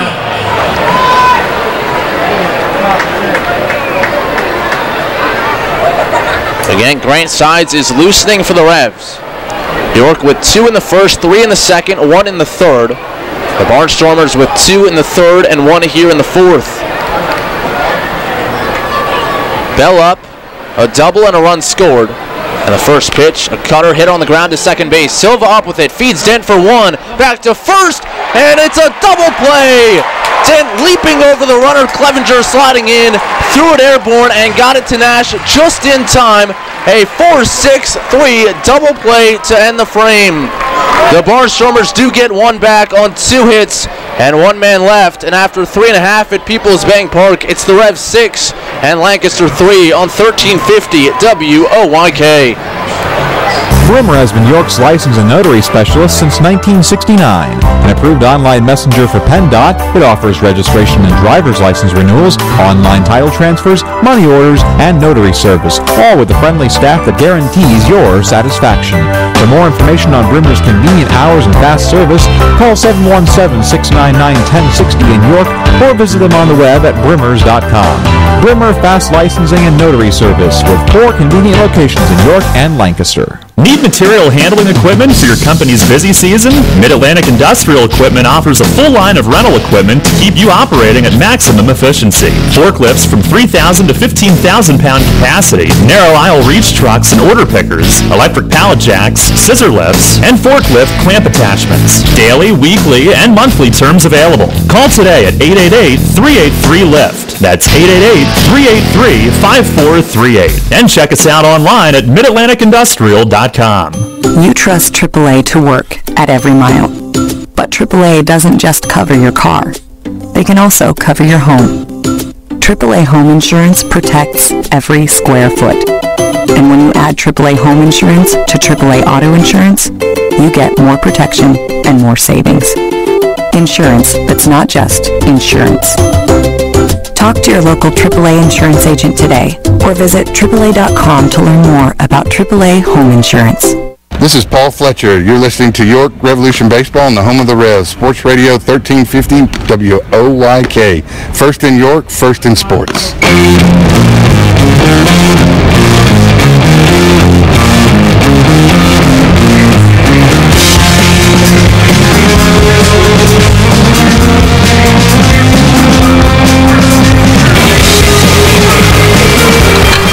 Victor Mateo's 13th ground ball double play rolled of the season was a big one. He gets the Revs out of the top of the fourth. They give up just 1, and York ahead 6-3 as they come to bat in the home fourth. Jared Mitchell will lead it off. Ruby Silva, Telvin Nash to follow. And top of the fourth had danger written all over it. And what a turn by the Revs infield. Shortstop Ryan Dent going airborne over the runner, throwing with nothing on it but just heaving it to first base as Mitchell stands in and takes a strike on the outside edge, 0-1. Really nice job by the Revs defense, who ranks second in the league in fielding. The 0-1 pitch on the way to Mitchell. That one's in the dirt. 1 ball and 1 strike to count. Kevin Munson, by the way, stays on. He gave up an unearned run last inning as Verona advanced to second base on a pass ball before scoring on a Dent RBI single. Mitchell 1 for 2. He has an RBI single and a big swing and a miss there. 91-mile-an-hour fastball there from Munson. And he's ahead 1-2. Mitchell started off the year pretty slowly, was under the Mendoza line for the first month and a half or so, but then has really turned it on, and he has not looked back. He's reached base safely in 54 of his last 58 ball games. And the 1-2 pitch, and he fights that one foul over towards the on-deck circle, picked up on a hop by Silva. And the count holds steady at 1 ball and 2 strikes. Mitchell at one point reached base safely in 31 straight home games, 25 overall. And that 25-game on-base streak tied for 7th best in Revs history as Mitchell takes a backdoor cutter off the plate away. The 31 straight games, the 5th longest streak in franchise history. Now batting .297 on the year, entering play. 2 balls and 2 strikes. And the pitch on the way. Trying to backdoor him a slider, and it did not come back to catch the edge. Now it's a full count, 3-2. Infield back, outfield straight away against Mitchell. Bright white cleats with the chrome coloring on the base. And now he'll call time and step away. Black arm sleeve under these black alternate jerseys that the team has worn a lot of recently, and they've won a lot of those games, so they keep wearing them here tonight. The 3-2 to Mitchell, and he pops it straight up left side towards the Lancaster dugout, halting over from third towards the railing, and he has room and makes the catch, holding on to the dugout railing with his right hand and catching it in the leather with his left. A foul pop sets Mitchell down for out number 1.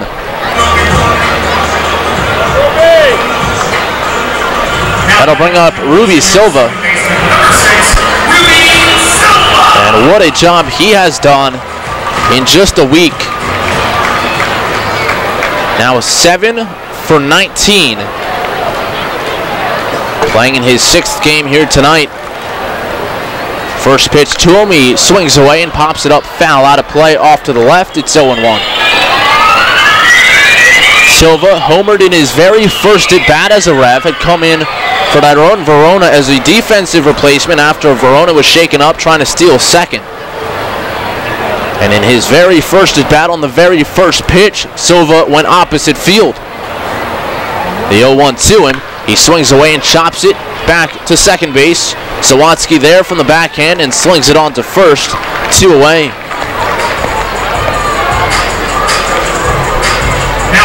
Two up and 2 down for Munson here in the 4th. And that'll bring up Telvin Nash. The Revs leading 6-3. Out hitting the Barnstormers 10-5. And here is Telvin. He doubled home a run in the 2nd inning on a ball just inside the third base bag. Righty against righty. Munson sets. And the first pitch to Nash, fastball, chopped it foul. Had him reaching a little bit on a ball down and away, and he taps it over towards the Barnstormer third base side dugout. It's 0-1. Nash in just 46 games played this year. 16 home runs, 37 runs batted in. Make it 38 now here tonight. And his 44 home runs, 4th best in Revs history. Tries to check his swing, unable to do so. on a Munson breaking ball down and away. It's 0-2.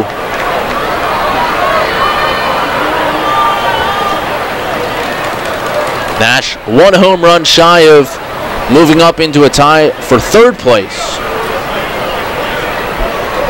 Right here, down in the count, 0-2. 2 down, bases empty. Munson kicks, he fires, and a breaking ball just missed. Munson started to walk off.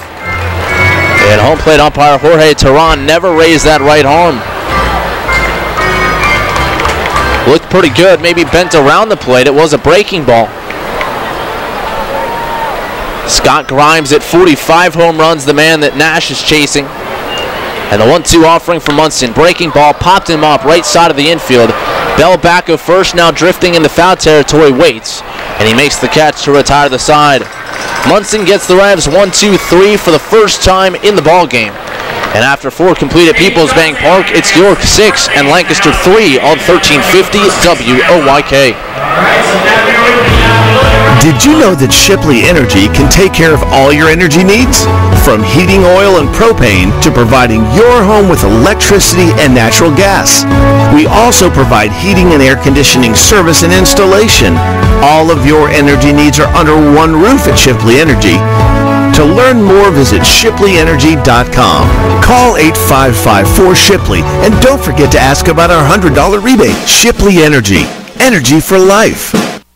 It's going to be another epic year in high school football, and Sports Radio 1350 is ready for kickoff. Tune in every Friday night this fall for the high school football game of the week, presented by WellSpan Sports Medicine. Plus, go to WOYK1350.com for a full breakdown of the teams and the players of the 2017 York Adams League. The high school football game of the week, presented by WellSpan Sports Medicine. Catch the action every Friday night on Sports Radio 1350, online at WOYK1350.com, or download the WOYK mobile app. Enter Rudder's Summer of Freedom sweepstakes today. Look for the entry star, purchase participating products, scan your Rudder's rewards card, or enter VIP information at checkout, and automatically be entered to win your choice of a 2017 Jeep Wrangler Unlimited Sport, Ram 1500 Bighorn Quad Cab, or Dodge Challenger RT from Stettler. Drive better, drive Stettler. Free gas for a year and one of thousands of prizes, including Red Bull, Pepsi, and Pennsylvania Lottery scratch-off tickets. Must be a Rudder's VIP to enter. Rudder's, why go anywhere else? This is Ryan Dent. You're listening to York Revolution Baseball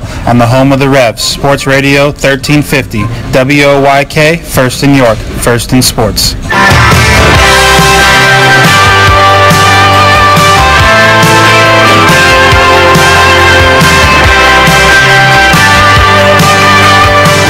Revs lead it 6-3 here as we move to the 5th.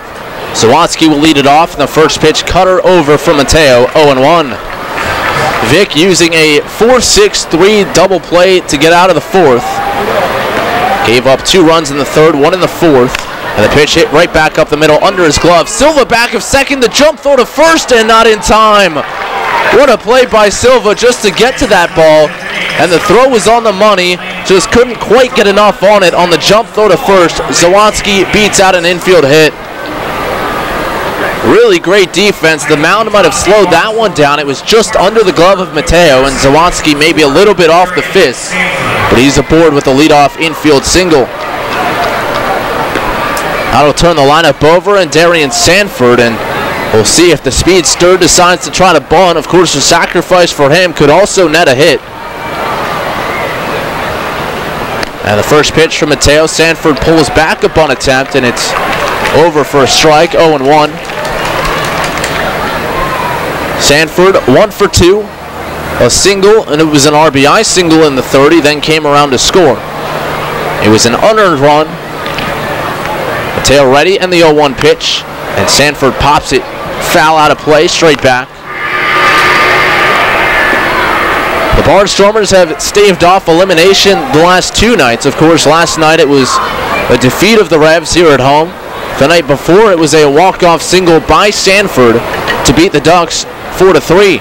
The 0-2 hit on the ground right side. Silva ranging to his left. He fields. He goes to second for 1, and that's all they'll get. Silva had to range a long way, and with the speed of Sanford, Ryan Dent just holds on to it.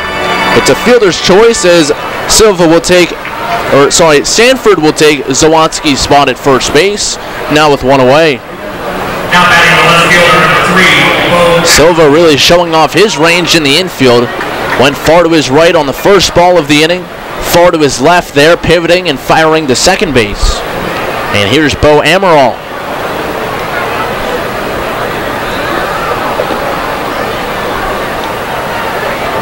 Lefty against righty as Mateo checks the runner and sets.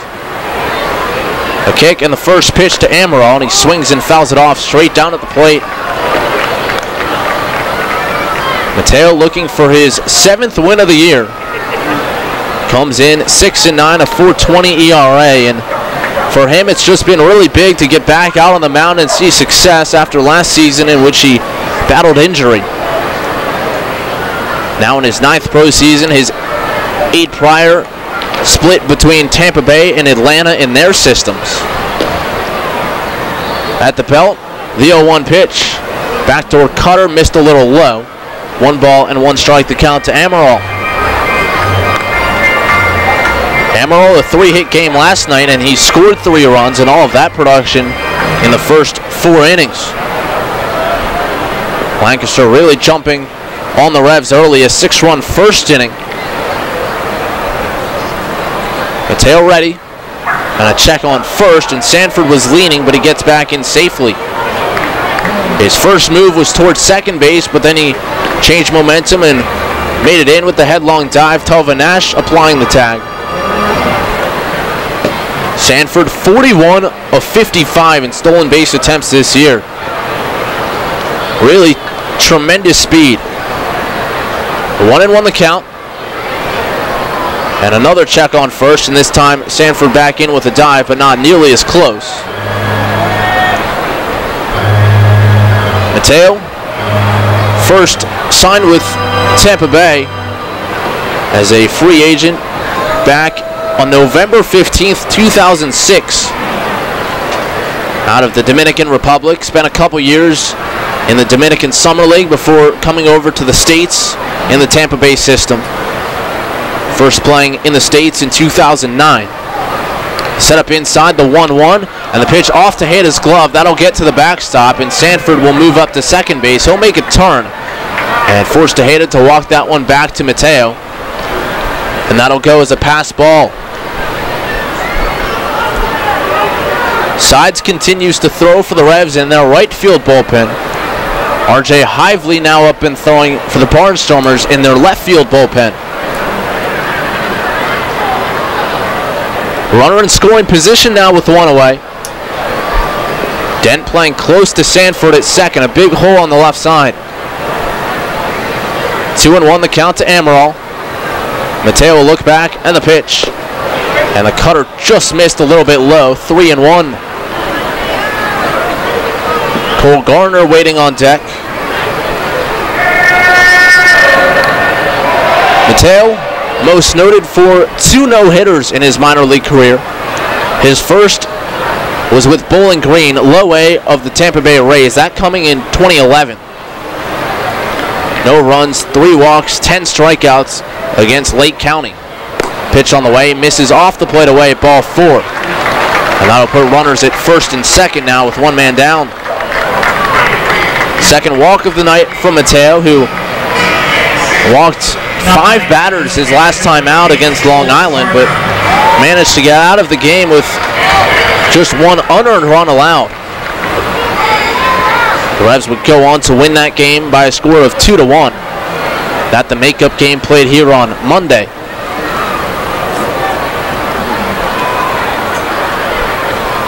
Now it's Cole Garner, first and second. Garner 0 for 2 in this one.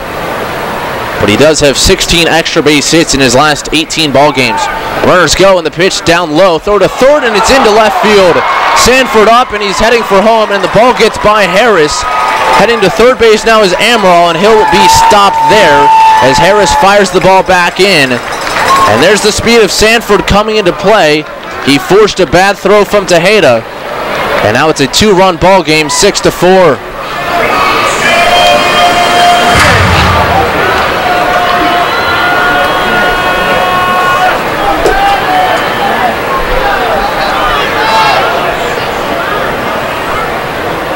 Want to know the count. Runner at third base, a run in. And the pitch from Mateo, swing and a miss. 83 on the cutter, moving down and away from Garner. A good pitch.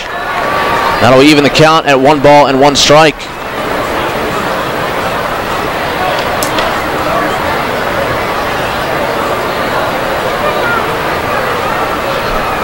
Pitch on the way, lifted in the air, center field, well struck. Witherspoon back on it, has a play, and shy of the warning track, he'll make the catch. Tagging at third base is Amaral. He'll trot in to score. Another run home for the Barnstormers, and the Revs now lead it 6-5. So the Barnstormers were down 5-0. They've gotten all the way back into it. It's now just a 1-run ball game. But now the base is empty for Sean Halton with 2 away. So Garner comes through, gets the run in. And for now, a couple of unearned runs have crossed in this inning. Watch the batter. In fact, 3 of the 5 scored by the Barnstormers have been unearned. First pitch, that one's lifted high in the air, deep to left field, and it's a no doubt home run for Sean Halton, and we are tied at 6. An absolute moonshot up and over the arch nemesis on the first pitch from Mateo. Halton sprinting around the bases, and he will touch home. 25th of the year for Halton, ties him for the league lead. And RBI number 89, and that'll be all from Mateo as Mace is out of the first base side dugout. A disappointing finish to what started off as a very good start from Mateo. He had set down the first 7 batters. And again, 3 of the 6 runs he has allowed are unearned. But a big home run right there to Sean Halton, who has come up big time and time again for this Barnstormer team. And the game tied at 6 here in the top of the 5th. Revs will turn to the bullpen and call on right-hander Joe Van Meter, who they've turned to in many a crucial spot. He will face Caleb Gindle when we come back. It's a Maple Donuts pitching change, tied at 6 on 1350 WOYK. Hey, it's the good-looking genius at Broadway Transmission. You know what really grinds my gears? Perfectly good cars being thrown away just because the transmission went bad. My mind slips into overdrive when someone says, I'll just get a new car before I spend that kind of money on a transmission. What? According to Kelley Blue Book, the average price of a new car is $32 grand. Now you're going to finance that, right? There's another $6 to $8 grand. And if you drive it off the showroom floor, it loses 20% of its value immediately. Don't forget, you also have to pay sales tax, higher insurance rates, title and registration fees, and come up with $600, $700, $800 a month depending on your interest rates for 5 years. And remember, you will still have to pay for the upkeep of the car, brakes, tires, wipers, fluids, etc. Stop! Trade your transmission, not your car. Thanks, good-looking genius. You're welcome, ma'am. Broadway Transmission. We'll get your shift together and save you all that dough.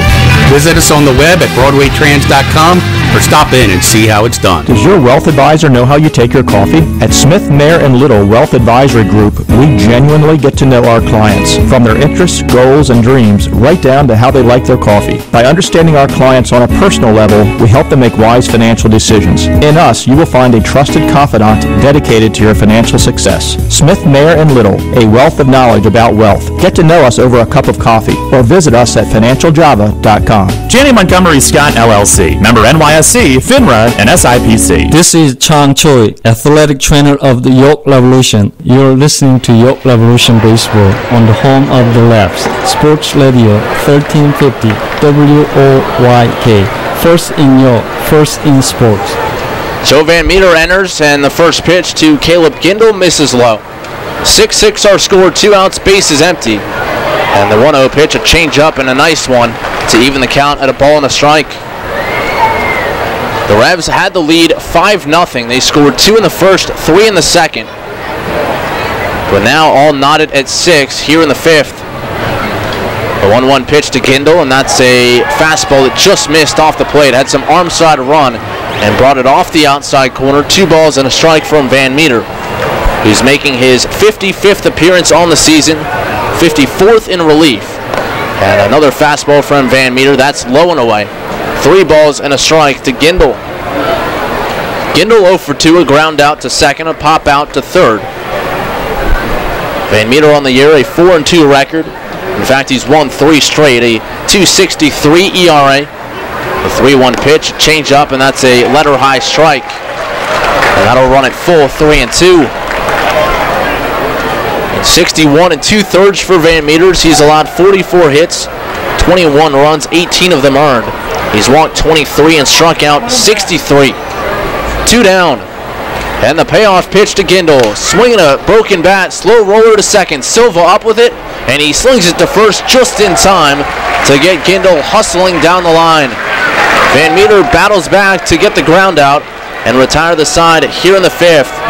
But a couple runs come across for the Barnstormers. 2 unearned and a home run for Sean Halton. And they have tied it at 6 on 2 hits and nobody left. And we're halfway home at the bank.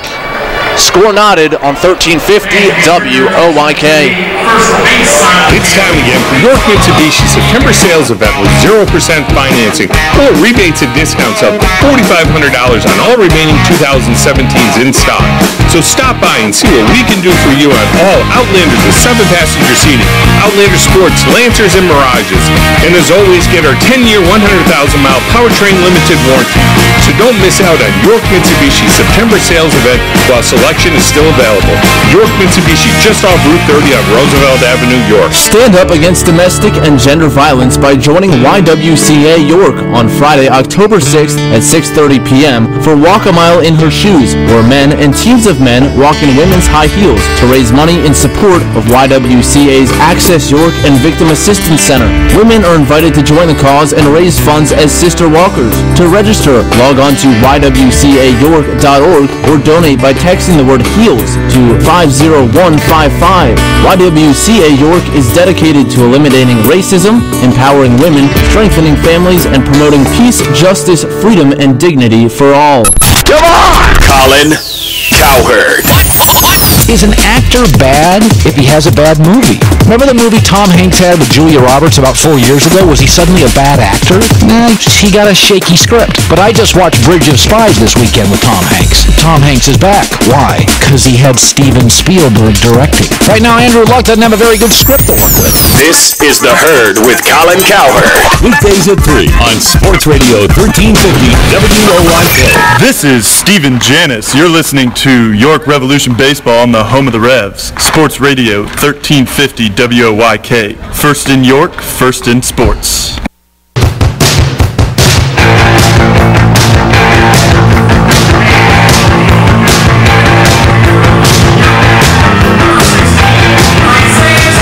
Back here at Peoples Bank Park, and it's a brand new ball game. 6-6 our score. The Revs 2 in the first, 3 in the second, 1 in the third. And the Barnstormers scoring 2 in the third, 1 in the fourth, and 3 in the fifth.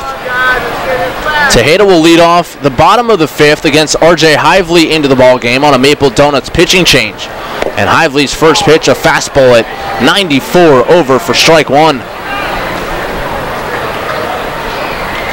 Hively, a right-hander, wearing number 27, 6'2", 220 pounds, from Huntington Beach, California. Sets high, and the 0-1 pitch. Tejeda swings and misses. A hard slider down and away, and Isai is in the hole, no balls and 2 strikes. Tejeda, a walk in the first, a ground ball out in the second. Just 2 for his last 27. Trying to break out of it here and give his team a leadoff base runner. Hively ready. And the 0-2 pitch. Fastball, he bounced it in. Tejeda lays off. It's 1-2.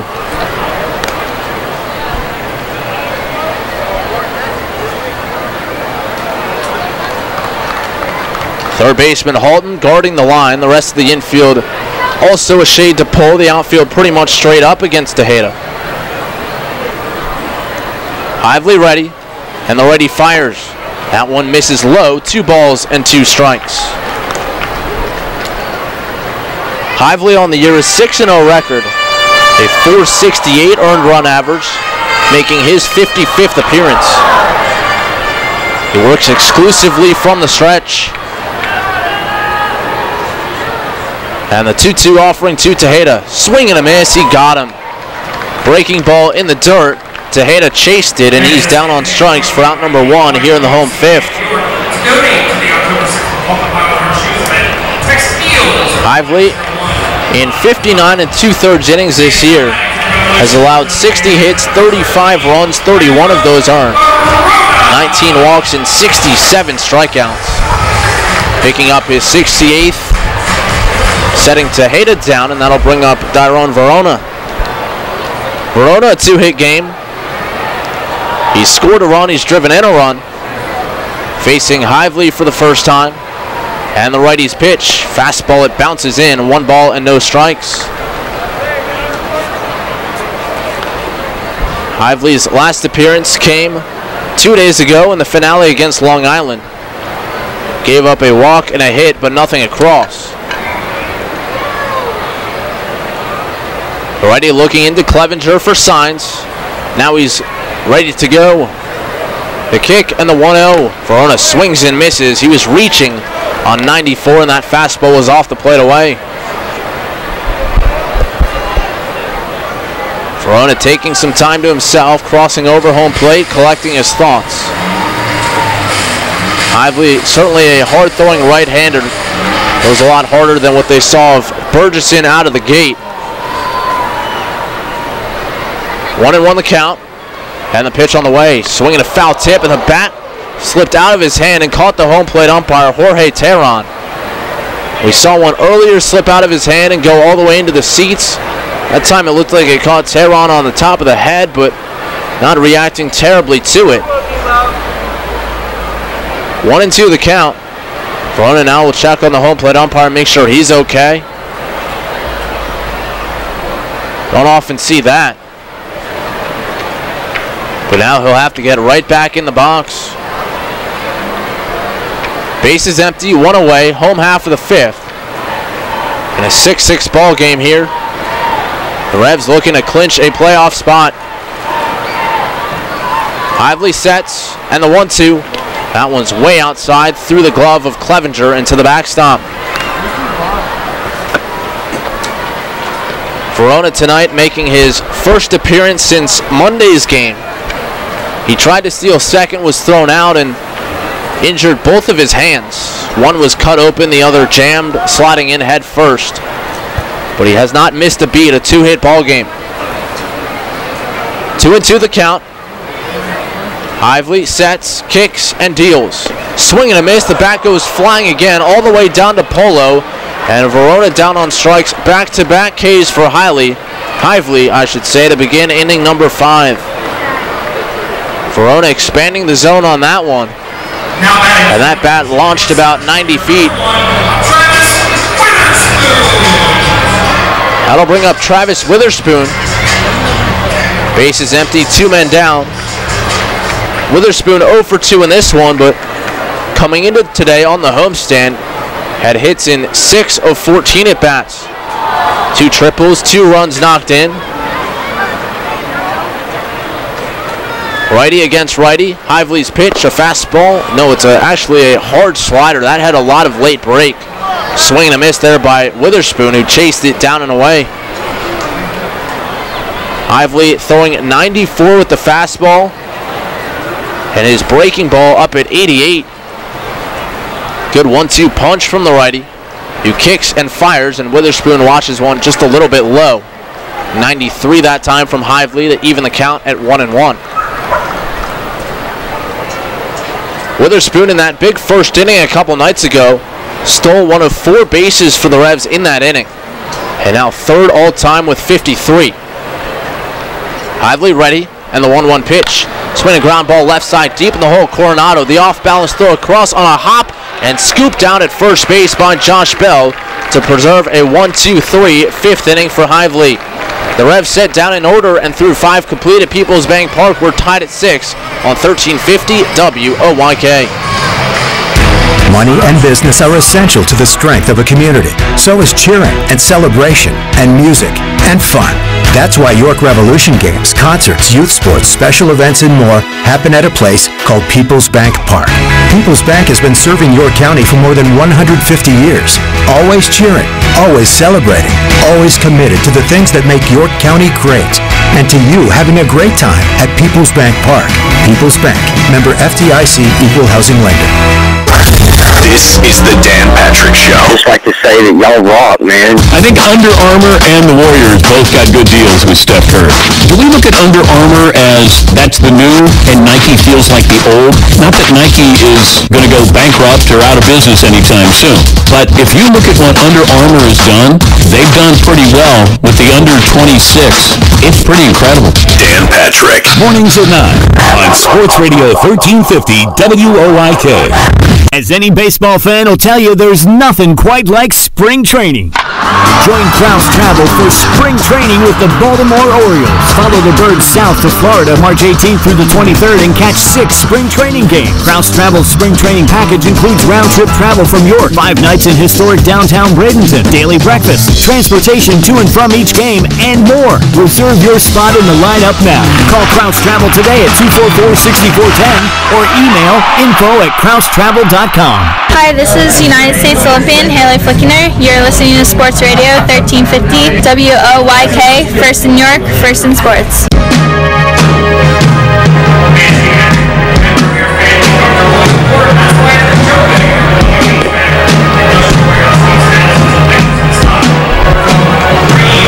Back here at People's Bank Park, along with Darrell Henry, I'm Matt Present.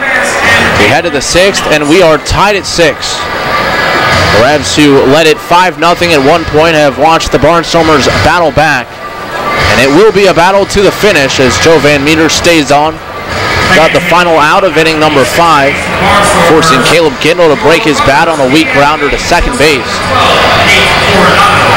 Now, here in the 6th, it'll be Coronado, Clevenger, Bell, 6, 7, and 8, facing Van Meter. And Joe has been just so fabulous for the Revs here in the second half, especially as of late. First pitch, swinging is Coronado. He pops it foul off to the right and out of play. Van Meter, an outstanding second half, recorded another perfect inning Thursday night, and he's allowed just 3 earned runs in 31 appearances since July the 1st. Coronado, an open stance from the right side. Van Meter sets, kicks, here's the 0-1. Swinging a foul off again, over to the right and out of play, and Coronado late on that one. Down on the count 0-2, and they want Mott Sticks here. Coronado came in here tonight. 1 for 2, a single his last at bat. Van Meter in the driver's seat. He sets. And the 0-2 to Coronado. Swinging a foul tip. He just got a piece. And that one had some spin on it. It looked like it skipped up and over the head of Tejeda. Might have caught the home plate umpires. It made its way over towards the first base side dugout.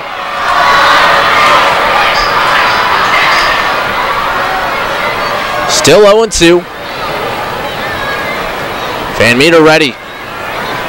And the 0-2 pitch, inside out swing down the line and right. It's towards the line and just foul. Coronado tried to bloop a single the opposite way. Coronado with the single his last time up, extending his hitting streak to 5 in a row. And we mentioned hitting well on the road. Now hitting safely in 27 of 30 road games. Came into today's ball game with a .408 average away from Clipper Magazine Stadium. Still 0-2. Van Meter ready. And the offering on the way. Swing a chopper left side deep in the hole. Dent reaches out. He can't reach it. It's on into left field. A base hit. A 0-2 pitch, and Coronado chops it through the left side to give the Barnstormers a leadoff base runner here in the 6th. Not a bad pitch from Van Meter. Coronado hitting it straight down into the ground. Just found a hole out there. Dent perhaps shaded up the middle just a hair. The outfield was playing the other way. Here's Steve Clevenger, 1 for 2. Clevenger behind the plate again tonight. And they want his bat in the lineup any way they can. First pitch to Clevenger, and that's their first strike. 91 on the heater from Van Meter. Clevenger, when we first saw him added last series, was primarily playing first base, but a better hitter than De La Rosa. An extra left-handed bat in there tonight. Runner goes, the 0-1, down and in. Throw to second base is not nearly in time. Dent skying to haul that one in, as Coronado slides in safely with his 15th steal in 21 tries. The running game certainly a big part of this one. Double steal of Sanford and Amaral, a big part of the 3 runs that came across last inning.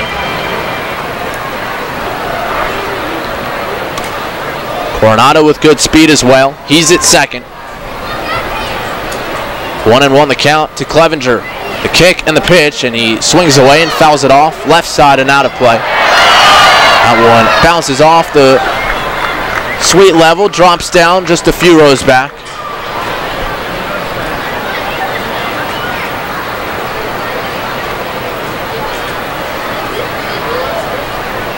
Clevenger came up in the Cub system, then traded to the Orioles with Scott Feldman in a deal that sent Jake Arrieta to Chicago. Clevenger swings, laces one down the left field line, but out of play.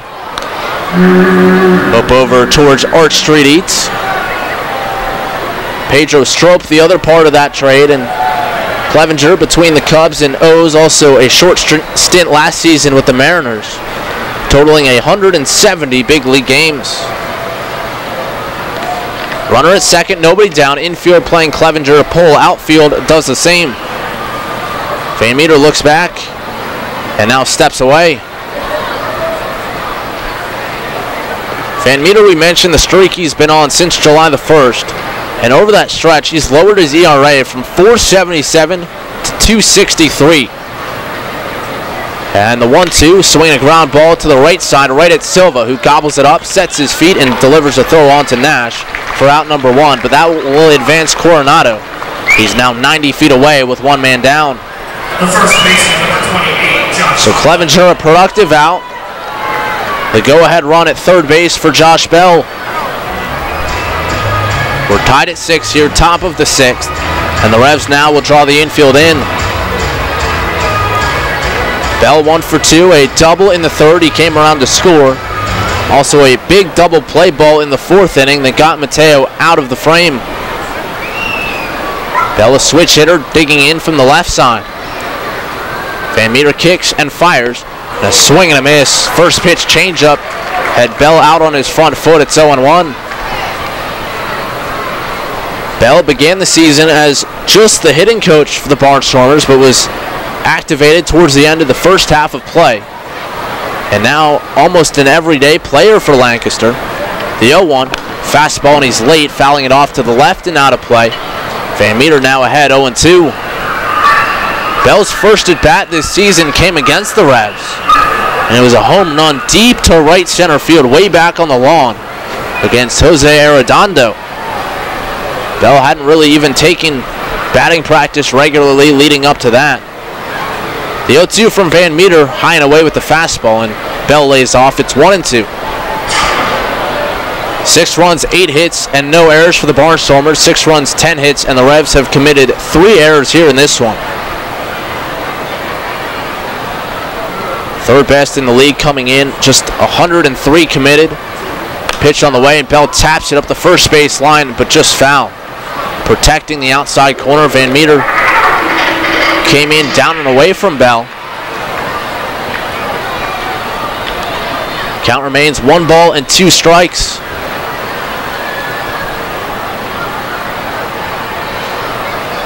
Bell, a former big leaguer, was the everyday third baseman for Lancaster last year, but his knees bothering him after the 2016 campaign and decided to be a full-time coach, or so he thought. Van Meter steps away. Coronado at third, 1 away. Top of the 6th. Infield in for the Revs. And the 1-2 pitch. Swing and a miss. He got him. Fastball blew it by him at 91. And a big strikeout from Joe Van Meter for out number 2. That'll let the Revs infield back up. And Lance Sawatsky, the 9th place hitter, now will stand in. Now batting the second baseman, number 2, Lance Sawatsky. Sawatsky 1 for 2, an infield single his last time up. A narrow stance as he bats from the left side. First pitch on the way, lifted in the air center field, right at Witherspoon, who trots in a few steps, camping under it, and he will reach up and make the catch to retire the side. Coronado a leadoff single into scoring position, and then at third with one man down, and Van Meter gets out of it. Nice job by Joe here in the 6th. And through 5.5 at Peoples Bank Park, it's the Revs 6 and the Barnstormers 6 on 1350 WOYK. Sports injury? Walk into WellSpan Urgent Orthopedics for immediate care. No appointment is ever needed. Our orthopedic and sports medicine specialists are here to treat you. Visit wellspan.org/urgent orthopedics today for hours at our York and Hanover locations. It's going to be another epic year in high school football, and Sports Radio 1350 is ready for kickoff. Tune in every Friday night this fall for the high school football game of the week, presented by WellSpan Sports Medicine. Plus, go to WOYK1350.com for a full breakdown of the teams and the players of the 2017 York Adams League. The high school football game of the week, presented by WellSpan Sports Medicine. Catch the action every Friday night on Sports Radio 1350, online at WOYK1350.com, or download the WOYK mobile app. At the York County Solid Waste Authority, we know just 1 quart of motor oil can contaminate 1 million gallons of water. Recycle your motor oil at locations throughout York County. Visit www.ycswa.com for locations. Garbage is power. Hear that? It's the sound of summer. Sound nice? Call Kona Ice. We do it all. Schools, sporting events, parties, both corporate and birthday. You name it, we'll be there. We bring the party to you. If you need a little bit of fun in your life, we're the shaved ice truck for you. Oh, and we fundraise too. This summer, cool down with Kona Ice. Give us a call at 1-800-KONA-ICE or visit us online at www.kona-ice.com. Kona Ice. Flavor our world. Hey, this is Jacoby Jones, Super Bowl champ, Dancing with the Stars. If y'all didn't vote for me, it's y'all fault I lost, but you're listening to the radio, WOYK 1350, baby. Hively stays on here, home half the 6th, and his first pitch upstairs to Ryan Dent. We're tied at 6. It'll be Dent, Simpson, and then Alonzo Harris back at the top. Dent a 2-hit ball game. And the 1-0 home from Hively. Swinging a high fly ball straight away center field. Back on it, Sanford. He has a play. And moving slightly towards right field, he will reach out and make the catch for out number 1. So 8 in a row now set down by Barnstormer pitching. Make that 9 in a row as Munson and Hively have come on in relief of Brad Bergeson, who lasted just 2 innings. Dent, a fly out to center, and here's Simpson, who's 0 for 2 with a couple of strikeouts. Switch hitter batting left. They play him straight up, infield and outfield. And the first pitch to Simpson, and that one's over, strike 1. Looked like Hively took something off there, a 2-seamer perhaps. Hively's been phenomenal at home. An 0.96 ERA at Clipper Magazine Stadium this year, but has been pretty effective on the road here tonight, has set down all 4. And the pitch to Simpson. Swinging a high fly ball down the line and left, but it's fading foul. Back and into the seats. Chasing the hole, it's 0-2.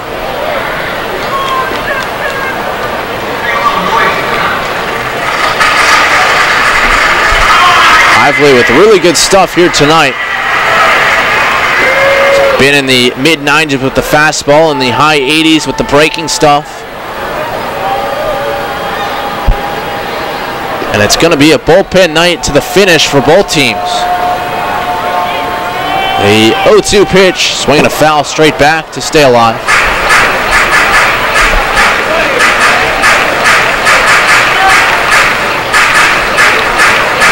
Each team with men up in their bullpen. Will pass along the names when we get them. But I have a feeling we're going to see a lot of pitching changes in this one as we're tied here in the 6th, and both managers will look to play matchups in the later innings. Hively deals 0-2, and Simpson swings through it. A breaking ball down and in. And he's down on strikes for the 3rd time tonight. 2 away here in the 6th. 3rd strikeout for Hively. And it's Daniel Moscow swarming in the left field bullpen for Lancaster as Alonzo Harris comes to bat. Harris a 2-hit game, but both of those hits came against Brad Bergeson. He yielded 8. And the first pitch on the way, and down and away with the fastball is Hively. 1 ball and no strikes. Harris, before the ball game today, named the team Player of the Year. Chase Hutchinson, the Pitcher of the Year. Steve Janis, the Community Man of the Year. Set up in. Here's the 1-0. And Harris watches a breaking ball that catches the plate.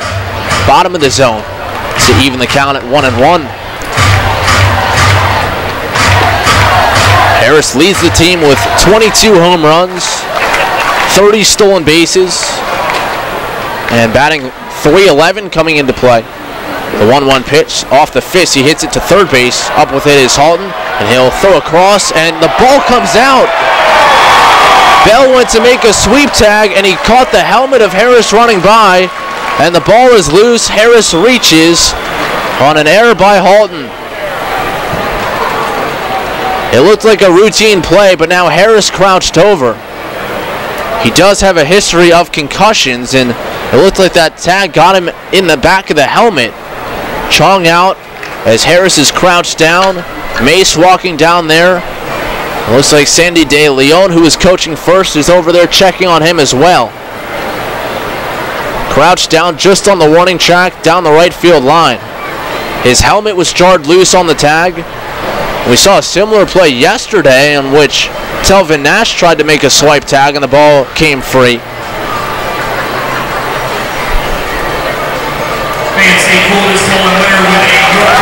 And it looks like Harris is going to be okay to stay in the ball game. He'll slowly make his way back to first base. The crowd gives him a hand. And now it looks like Ross Peoples is going to head to the mound. Not sure what this is about, but he will take the ball from R.J. Hively and give him a pat on the back. So they're going to try to play matchups here with the lefties Mitchell and Silva due next, and I'm a little surprised that they're going to take Hively out of the game because he pitched really well. An error that Alonzo Harris reached on, the only base runner he'd given up through 6 batters, but again, a must-win situation. The managers trying to put their players in the optimal situation. And Peoples will go to the bullpen here with 2 down and a runner at first in the bottom of the 6th. We'll step aside as the reliever loosens and come back and tell you more about Daniel Moscos here on 1350 WOYK. Money and business are essential to the strength of a community. So is cheering and celebration and music and fun. That's why York Revolution games, concerts, youth sports, special events, and more happen at a place called People's Bank Park. People's Bank has been serving York County for more than 150 years. Always cheering, always celebrating, always committed to the things that make York County great. And to you having a great time at People's Bank Park.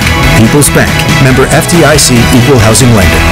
The York County Economic Alliance is York County's primary business resource, representing over 1,100 member businesses and 50,000 employees in York County. The YCEA serves to lead economic growth, connect local businesses, and to create a prosperous York County. This month, the YCEA celebrates the anniversaries of these members: Gladfelder, Anstat Communications, RG Group, RKL, Buchard Horn Incorporated.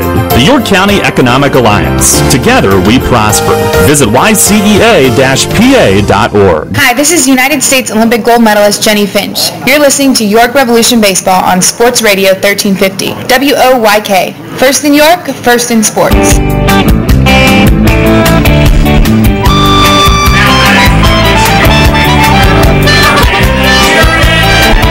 A Maple Donuts pitching change here in the home sixth.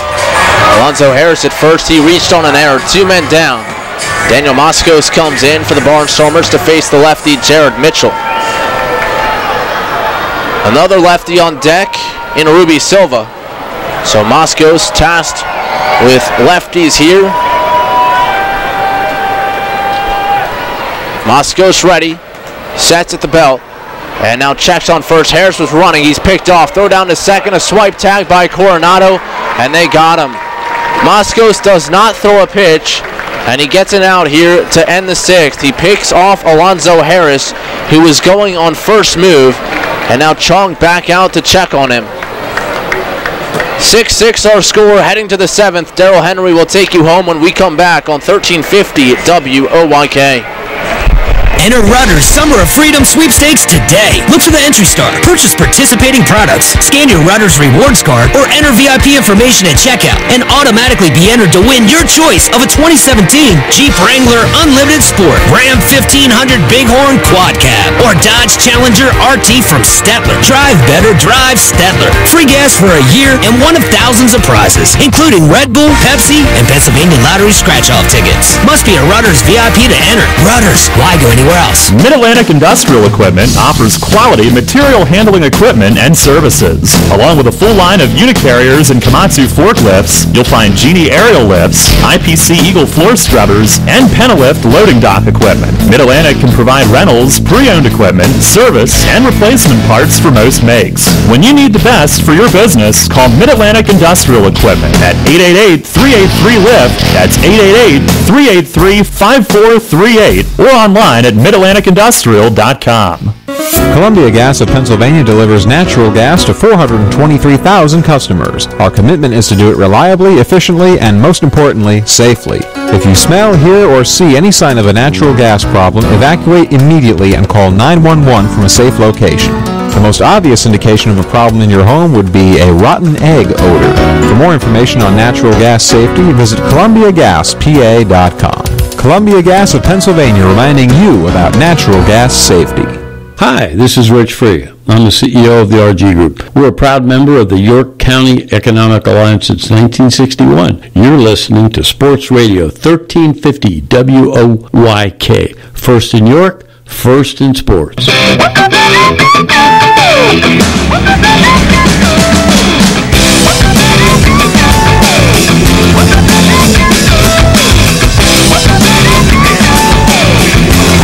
Head of the seventh inning, right-hander Grant Sides, the new pitcher for the Revs. Pitching change brought to you by Maple Donuts. It stays 6-6. Alonzo Harris stays in left field after being checked out by Chong again. After the caught stealing, he will stay in the game. Top of the order for the Barnstormers, and Sides' first task will be trying to keep Sanford off base here in a tie game. For Grant, this is his third appearance. Check that as fourth, beg your pardon. 3 scoreless innings thus far since joining the team on Monday. So he has been thrust right into the thick of things in the bullpen. And ready to go. Simpson in at third, Nash halfway at first. First pitch is down low. Sanford tonight 1 for 3. RBI single in the third. Stole a base in the fifth. Has scored 2 runs. He has managed to be a factor at the top again tonight. Sides with the 1-0. And it misses down and in. Revs play Sanford the other way. Slap hitting leadoff man. Sides will take a couple steps behind the mound, looking to regroup, maybe settle himself down a bit. And you can come in amped up. You can also come in trying to be perfect on a little strike zone with Sanford and not let him get on. Here's the 2-0. And he missed high and away. Now, if he gets on, he's a threat to be in scoring position immediately. Last inning, Nate Coronado did that, but Joe Van Meter worked out of it, stranding the go-ahead run at third. Sides holds the hands high, 3-0, and he missed low. A 4-pitch walk, and Sanford is on right away. 42nd steal of the year in the 5th inning on a double steal when he took 3rd. And that tied him with former Rev and Barnstormer Travis Hake for the 2nd most in Lancaster history. Hake did it in their inaugural year in 05. Here's Bo Amaral, who's 1 for 2, an RBI bloop hit in the 3rd in the early stages of the comeback, and now Fletch will head out and pay a visit. And then Amaral in the 5th inning, a walk, and was part of the double steal with Sanford. He would end up scoring a run as well. 6 runs, 10 hits, 3 errors for York, 6, 8, and 1 for Lancaster. Now we'll see what they do with Amaral. Ross Peoples talking with him. They were leading him off when Noel was gone. Sanford wasn't back yet, but he seems well suited for the 2-hole. And they've got some options here. I'd be very surprised if Sanford doesn't try to steal at some point in this at-bat.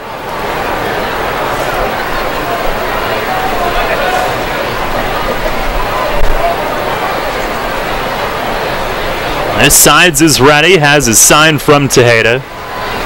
Nash holding Sanford at first. And the pitch, not running. Amaral shortens, takes a strike. He lets the first one go by. Well, if he was only shortening there, I'm not sure that he's committed to bunting here. He just wanted to put that thought in their minds. We'll see. Simpson has to respect it and play in at 3rd. Sides ready.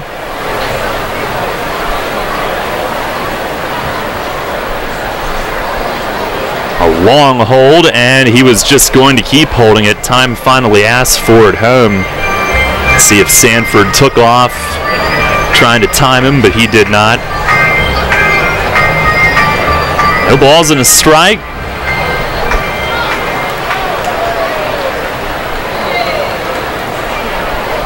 Sanford starting to lean towards second, not going. Pitch is right there for strike 2. Fastball, 96 on the board, down at the knees. So Sides does the best thing he could have. He gets ahead.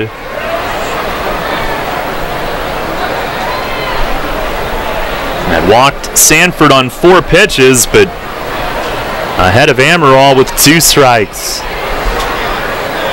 And now ready. They want it high. Long set. And the 0-2 time was called, and it would have been right over the plate, but time was called. Right before Sides lifted the leg and came home. No pitch. Amaral got it in there just in time.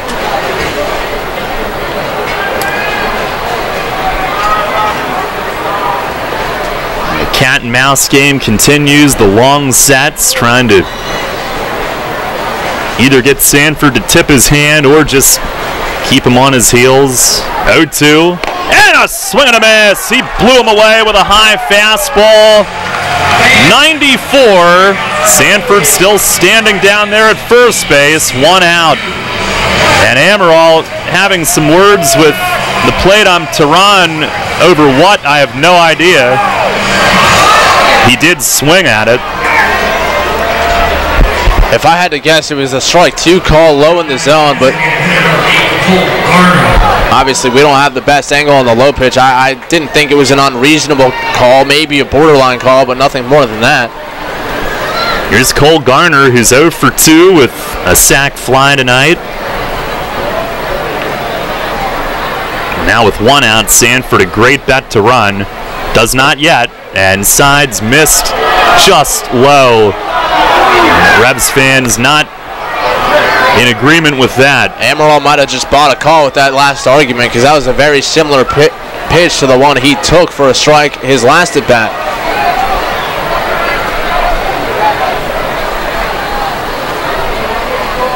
1 ball, no strike. Sanford inches off the bag. Sides sets high, turns and tosses to first. Sanford will crawl back. Obviously, that was not Sides' best move, but it's his first move.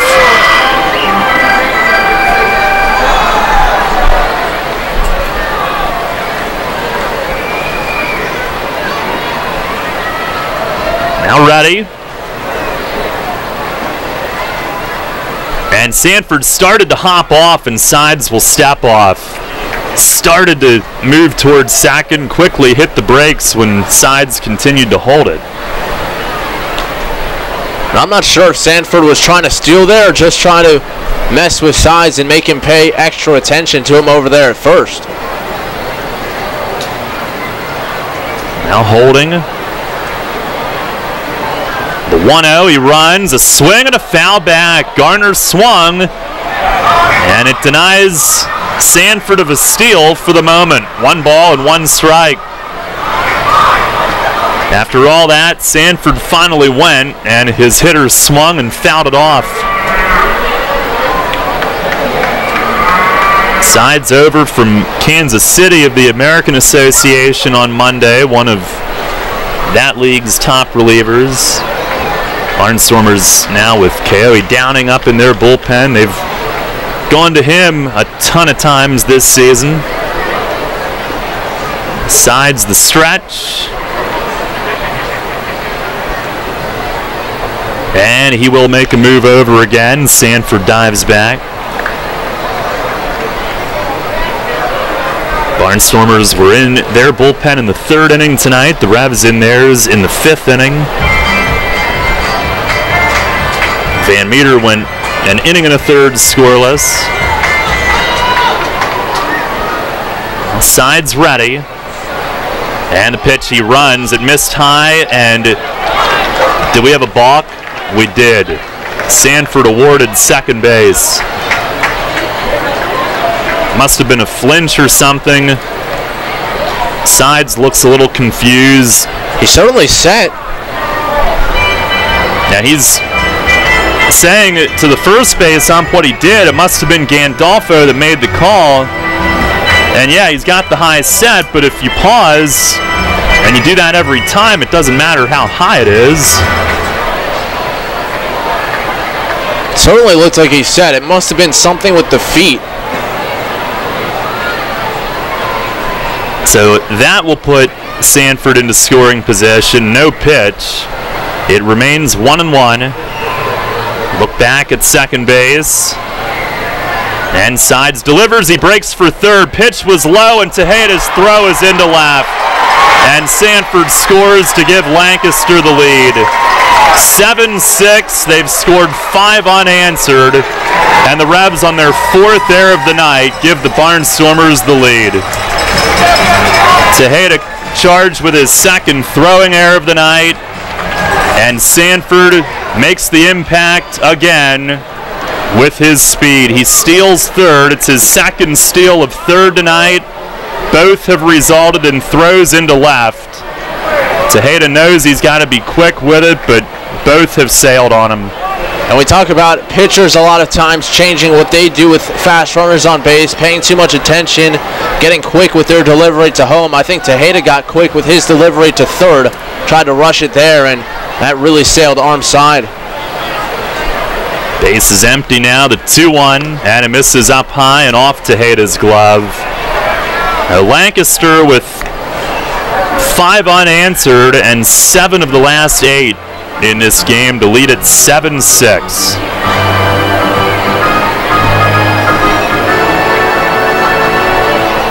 And for the 2nd time tonight, a leadoff walk ends up scoring. 3-1, and that missed high. Garner is on base. A 1-out walk. If the Barnstormers do force tomorrow to be a winner-take-all game, Either way, we're playing tomorrow. 1 o'clock, it's College Town Takeover, Fan Appreciation Day, Recovery Day, Winter Beanie Giveaway presented by Wellspan Sports Medicine, Dollar Dogs from Hatfield Quality Meats, pregame autographs and catch on the field, and postgame Kids Run the Bases. Tickets on sale, YorkRevolution.com, 717-801-HITS, and at the Apple Chevrolet ticket office. And now Lancaster will pinch run for Garner. It'll be Trayvon Robinson heading out. He was not in their lineup tonight.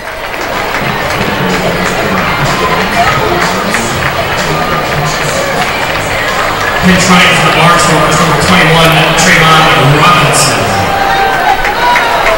And we'll see if they try to run with him at some point as well. He's got 17 steals, only caught 3 times all year. Barnstormers tonight now with 4 steals in this game. It adds to their franchise record team total, now 183, which leads the league. Sean Halton, the hitter, sides the pitch, and a check swing foul, as that one was tipped behind the plate. Halton, the one who tied this game in the 5th inning, homered over the arch nemesis. He's also walked and scored, 1 for 2. First home run in 4 weeks, we're told. And it tied Michael Snyder for the league lead with 25.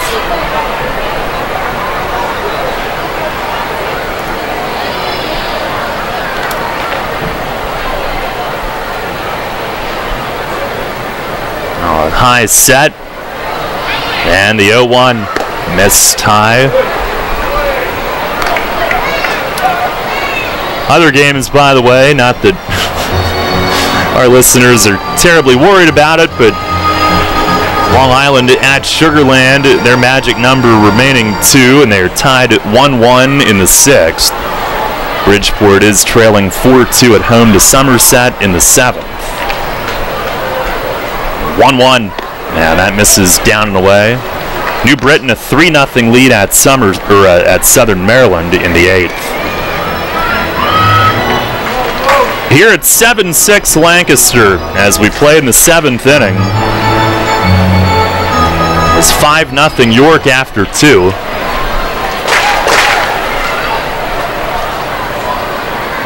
Now the 2-1 in tight. Halton spins off.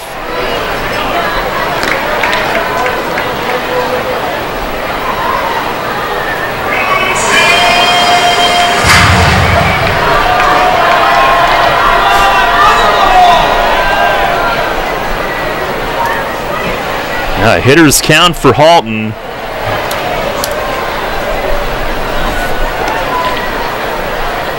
League leading 89th RBI on that home run. The pitch, he swings, pops it up. Nash coming toward the Revs first base dugout at the railing and out of room, lands about 5 rows back. Revs with Ricardo Gomez up in the bullpen. One thing with what Jared Gaynor did last night, they can use all of them tonight and not worry about those guys not being available tomorrow. Tomorrow would only be back-to-back, not 3 in a row or anything like that.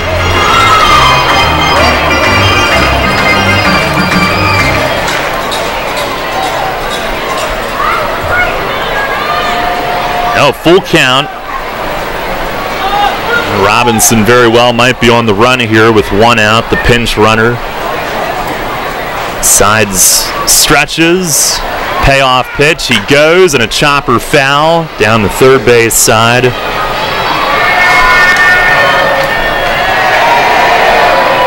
That will do it again.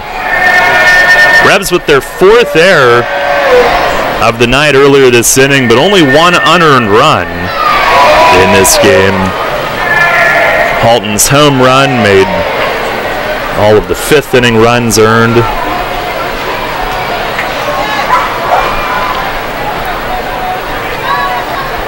A stretch from sides. Another payoff pitch. He runs again, and Halton lines a base hit to left center. Robinson will head to third. Harris gloves it, tosses into short, and it's 1st and 3rd with 1 out. Now the Barnstormers looking to add to the lead that they have just taken. And they have him at the corners for Caleb Gindel. And here comes Mays. Pitching change brought to you by Maple Donuts here in the top of the 7th inning. Gomez will come in, and Gindel will bat with first and third and one out, a run home. Lancaster leading 7-6.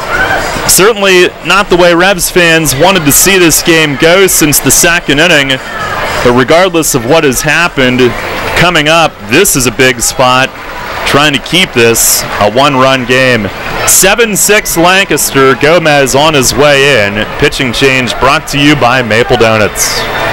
Parents, do you want your child to be part of a national award-winning baton twirling group? Baton twirling is fun and not only forms friendships, but develops leadership, sportsmanship, teamwork, and self-discipline. Wanda and her staff at Wanda's Cadets Baton Studio are happy to teach those looking to perform in parades, as well as those looking to compete at an elite level. Take advantage of their new student registration promotion at their West York or Red Line location. Call 717-676-7902 or visit their website at wandascadetsbatonstudio.com. You trust AAA to work at every mile. But AAA doesn't just cover your car. They can also cover your home. AAA Home Insurance protects every square foot. And when you add AAA Home Insurance to AAA Auto Insurance, you get more protection and more savings. Insurance that's not just insurance. Talk to your local AAA insurance agent today or visit AAA.com to learn more about AAA Home Insurance. Stand up against domestic and gender violence by joining YWCA York on Friday, October 6th at 6:30 p.m. for Walk a Mile in Her Shoes, where men and teams of men walk in women's high heels to raise money in support of YWCA's Access York and Victim Assistance Center. Women are invited to join the cause and raise funds as sister walkers. To register, log on to ywcayork.org or donate by texting the word HEELS to 50155. YWCA York is dedicated to eliminating racism, empowering women, strengthening families, and promoting peace, justice, freedom, and dignity for all. Ricardo Gomez on here in the 7th inning. Lancaster a 7-6 lead. And even though they've gone in front, big spot to try to keep this a one-run game. First and third, one out for Caleb Gindel, who's 0 for 3 tonight. And Gomez will step off. And a peek over at Halton at first base. Again, runners at the corners. Halton, 3 steals for the year. First pitch, and a slider stays high.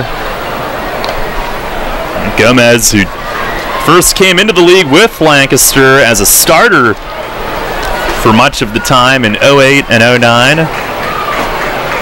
This year, 3-4, 3.41 ERA, 40 outings, a 1-0, and a ground ball towards short. Dent is there, steps on second, throws to first. Big double play for Ricardo Gomez, and only one run scores. 6-3 twin killing as he pumps his fist, marching off the mound. 1 run, 1 hit, and 1 left. 1 error as well. Stretch time here at the bank. It's Lancaster 7, York 6. Kids today, with Facebook, texting, TV, and video games, seems like fresh air and sunshine are things of the past. Remember playing catch, climbing trees, wholesome backyard fun? Heritage Lawn and Landscape Care remembers. Give them lush grass, healthy trees, the good old outdoors. American is baseball and apple pie. Kids have every reason to stay inside. Don't let your lawn be one of them. Heritage Lawn and Landscape Care. World-class care right in your backyard. 717-292-9994. You'll always hit it out of the park with great Best Yet products from your neighborhood SureSave stores. Like party platters with $18.93 deli items. Team up Best Yet hot dogs with Best Yet kettle cooked chips. And get Best Yet 12 packs of soda and Best Yet Rising Crust pizzas at Sobel's Markets in Shrewsbury, Stewartstown, Whiteford, and East York. And at Nell's Market Fresh Foods in Spry. Money and business are essential to the strength of a community. So is cheering and celebration and music and fun. That's why York Revolution games, concerts, youth sports, special events, and more happen at a place called People's Bank Park. People's Bank has been serving York County for more than 150 years. Always cheering, always celebrating, always committed to the things that make York County great. And to you having a great time at People's Bank Park. People's Bank, member FDIC, equal housing lender. Hi, this is Enoe Polanco, and you're listening to Your Revolution Baseball on the home of the Revolution, Sport Radio 1350 WOYK.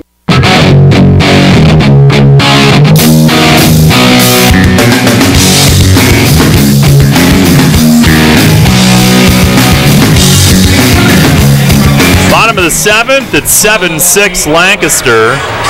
Daniel Moskos stays in after getting it out to end the sixth without throwing a pitch. He caught Alonzo Harris attempting to steal on his first move. And will still be facing left-hand hitting Jared Mitchell, who's 1 for 3, RBI single in the second, lefty against lefty. And they do have a right-hander loosening as well. First pitch to Mitchell. Did it hit him? It did. It clipped the jersey. He was trying to jump back, and it got a piece of the jersey.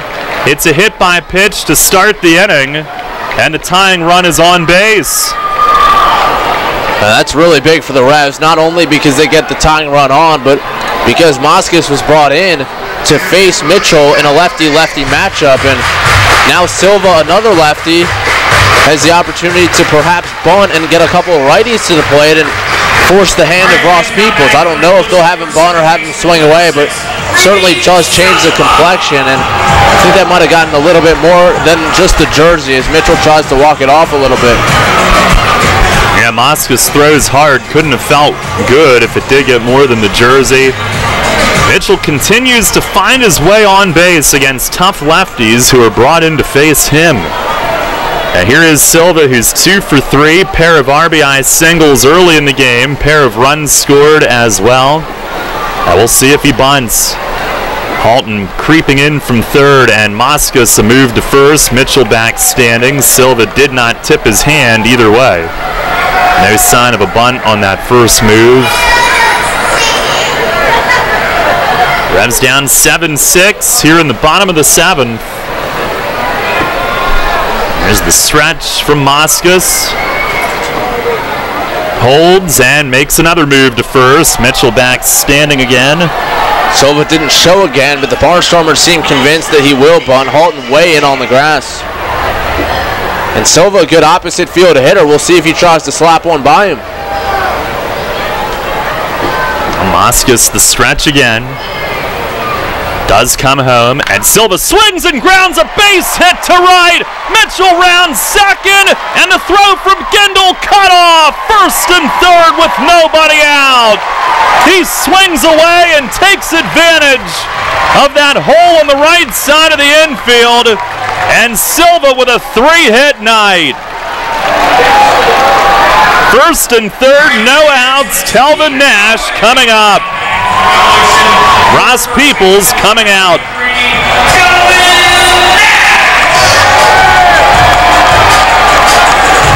Now the Barnstormers indeed seem convinced that he would bunt, but he never showed it, never intended to.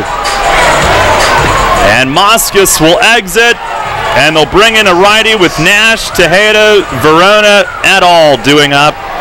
Pitching change brought to you by Maple Donuts here in the bottom of the seventh, as the Revs look to at least retie the game with Mitchell at third and Silva at first. Good speed as well. 28 steals in the Can-Am League this year, and it is right-hander Keoi Downing who's the new pitcher. We will pause for station identification. This is Revolution Radio. First in York, first in sports. Your only local sports station. The new Sports Radio 1350, WOYK, York, Pennsylvania. Revs with first and third, nobody out, and as Downing comes in and begins to get ready,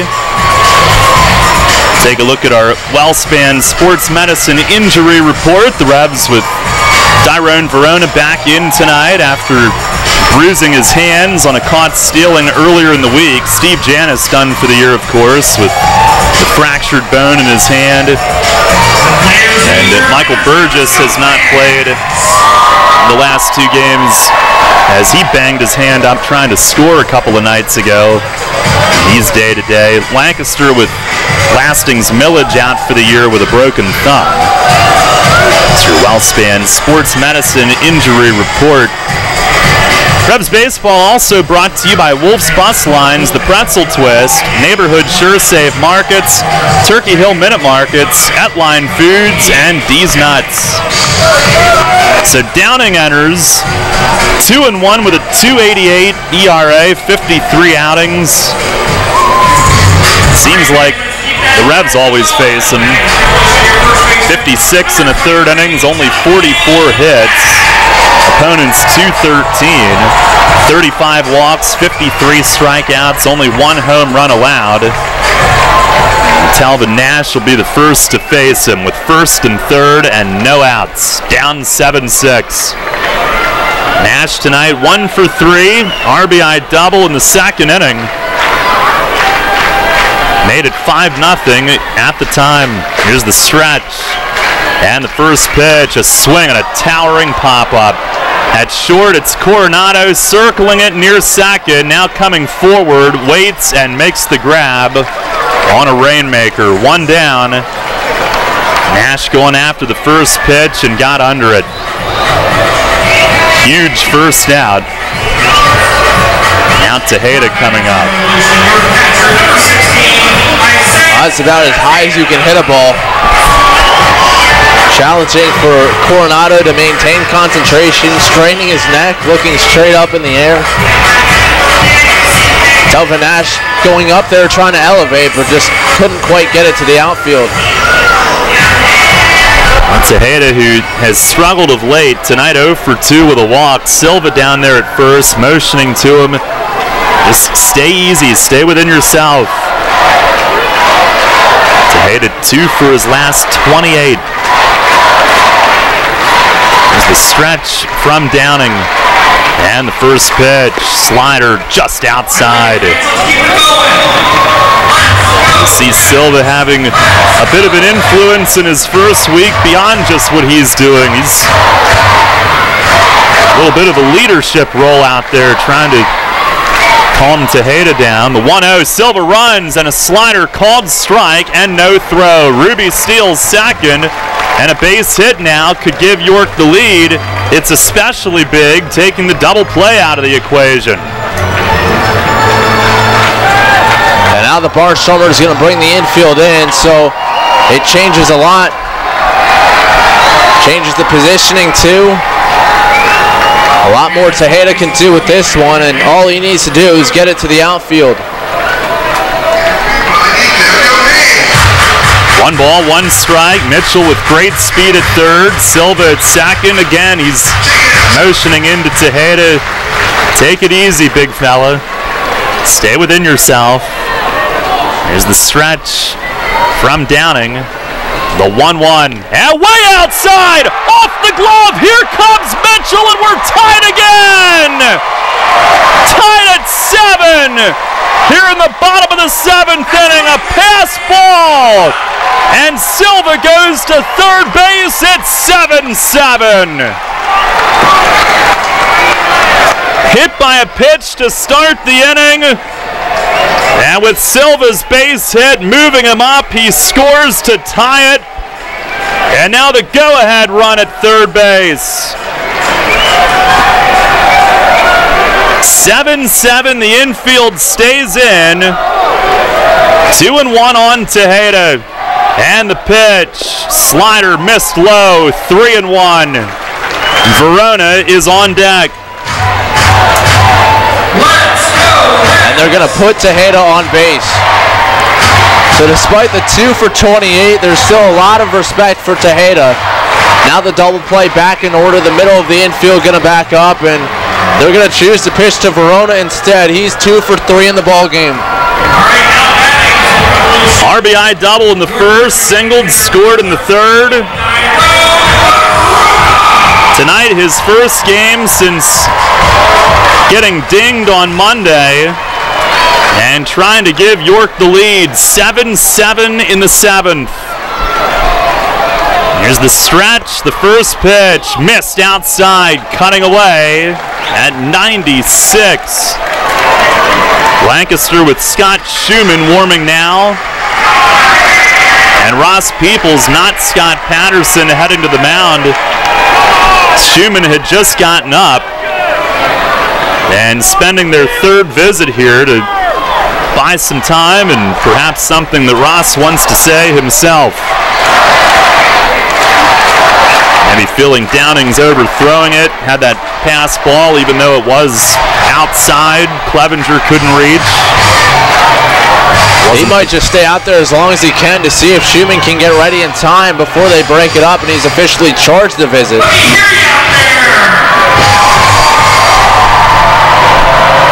That'll do it for that visit. Schumann not ready yet. That is the third and final timeout, if you will, for the Barnstormers tonight.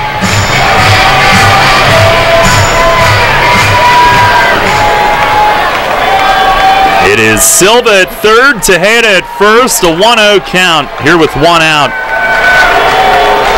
Here's the stretch, pitch to Verona, and a swing and a miss, a fastball at 93. 1-1.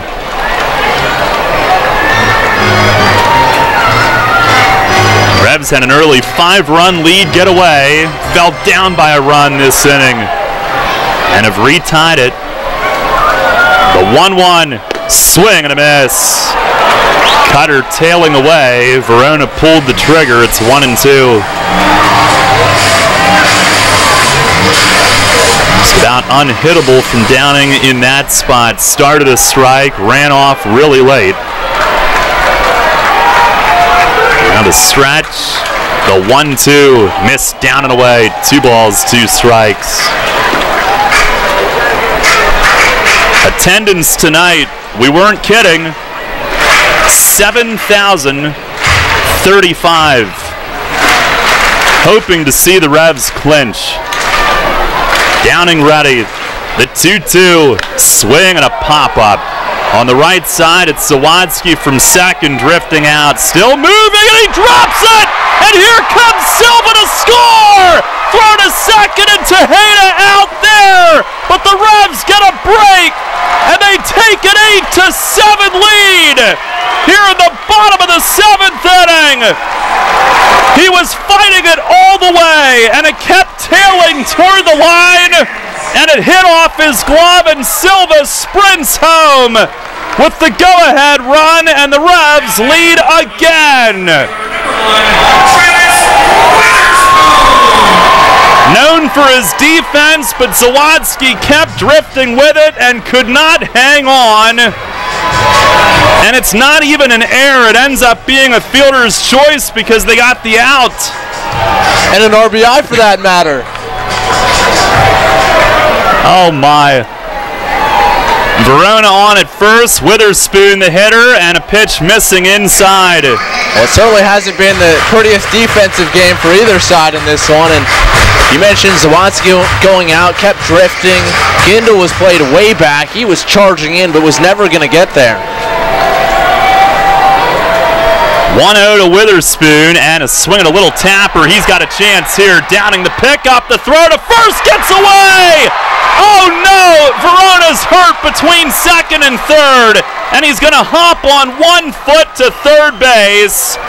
Might have cost the Revs a run, but Verona, worse yet, might be down for the count. He made it to third. Witherspoon makes it to second, and I can only imagine he maybe rolled an ankle. He put no weight on the left foot, hopped on his right foot to get to third. It'll be second and third. The throw from Downing sailed up the line. And if he was well getting to third, I'm not sure if it's a given that he scores, but certainly has a chance. Yeah. And a heroic effort just to get to third base, and he is going to have to leave the game. And they're going to put in Luis Cruz at third base. The only good news in this situation is that Verona's the DH. So anyone could enter for him, and there doesn't have to be any subsequent change. He is walking off under his own power with Mason Chong alongside. Boy, you hate to see that. The good news is he is walking off. Standing ovation behind that Revs dugout for him. As he gets 5 heading in, does go down the steps under his own power. So hopefully long term he'll be all right. Ryan Dent, the hitter, they're going to intentionally walk him. Second intentional walk of the inning. Again, I don't know if it's a sure thing that Verona would have scored, but he would have had a chance. Revs have the lead 8-7, and Chase Simpson will try to add to it. And here comes Ross Peoples, and they'll make another move. That was an infield hit for Witherspoon and a throwing error on Downing. And another pitching change brought to you by Maple Donuts. The Revs with the bases loaded and 2 outs, and it's Scott Schumann coming in to face Simpson, who has struck out all 3 times tonight. Revs have gone in front 8-7. They catch a huge break on Verona's pop-up. They kept tailing toward the line. Zawadzki kept going with it and dropped it. Not an error because Bell, the first baseman, picked it up and threw to second for the force. It's an RBI fielder's choice. But then an error on Witherspoon's swinging bunt hit. Downing threw it away. And the ball was in the Revs bullpen. Mayhem ensuing, and you look down to see how close Verona is to rounding third, and you see him between second and third on 1 foot. Reminds you of Sean Smith from 2014 a little bit. Here with a huge crowd, a huge game, big moment, and you look down and see a guy hurt like that. Good news is he walked off. Whether or not it did deny the Revs a run for now, who knows? They'll try to cash in here as Simpson gets ready to face Schumann. Second intentional walk of the inning, filling the bases with 2 outs. Schumann's been their best reliever all year, 60 games, 3-1 with a 2.67 ERA, 2 saves, ton of Ks, 57 and a third innings, 72 strikeouts, only 45 hits, 22 walks, opponents hitting 216. 2 home runs given up. He's 4th in the league in appearances.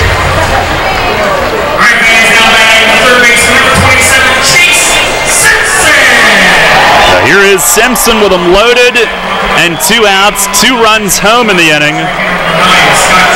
Revs had fallen down a run. They now lead by a run. And a big spot for Simpson. Schumann just into the game. A big crowd, a tough spot. I think you have to see one.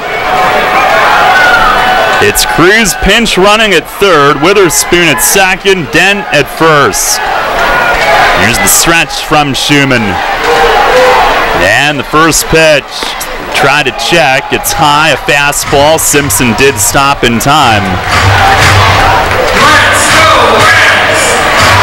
Looks like Gomez will stay in for the 8th. Nobody up for York.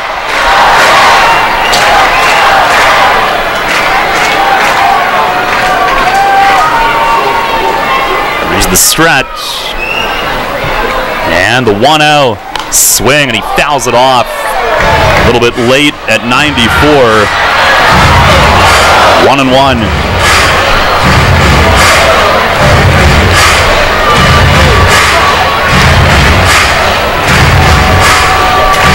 Once again, 7,035 on hand tonight.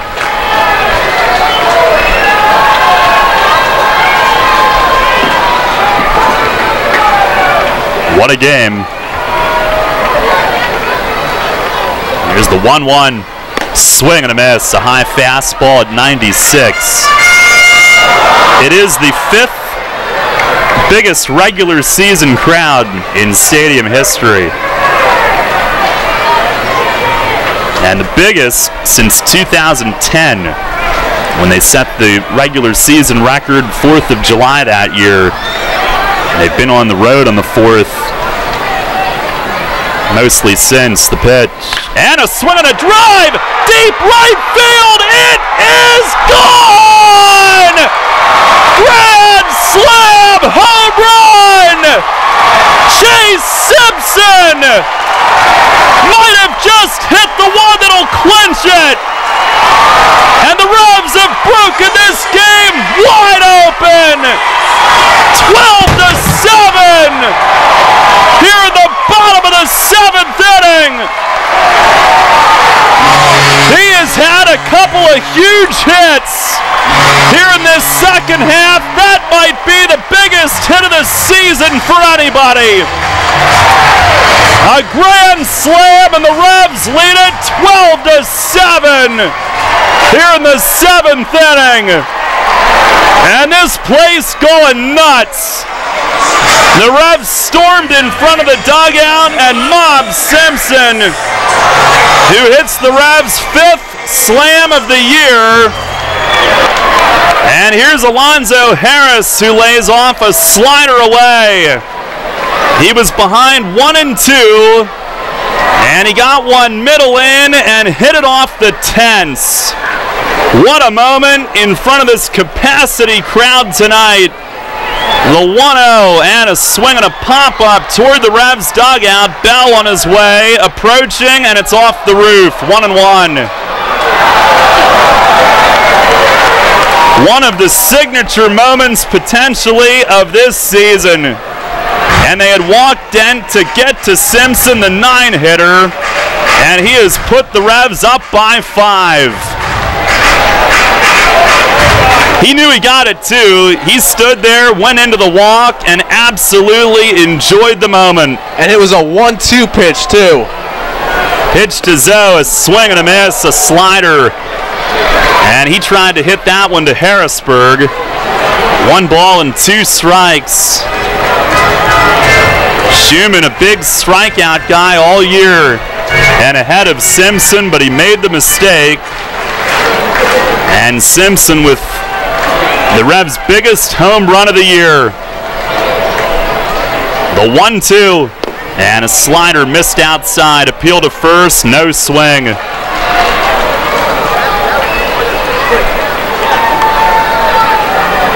I think everybody still trying to believe it, trying to catch their breath. The Revs with 6 here in the 7th inning.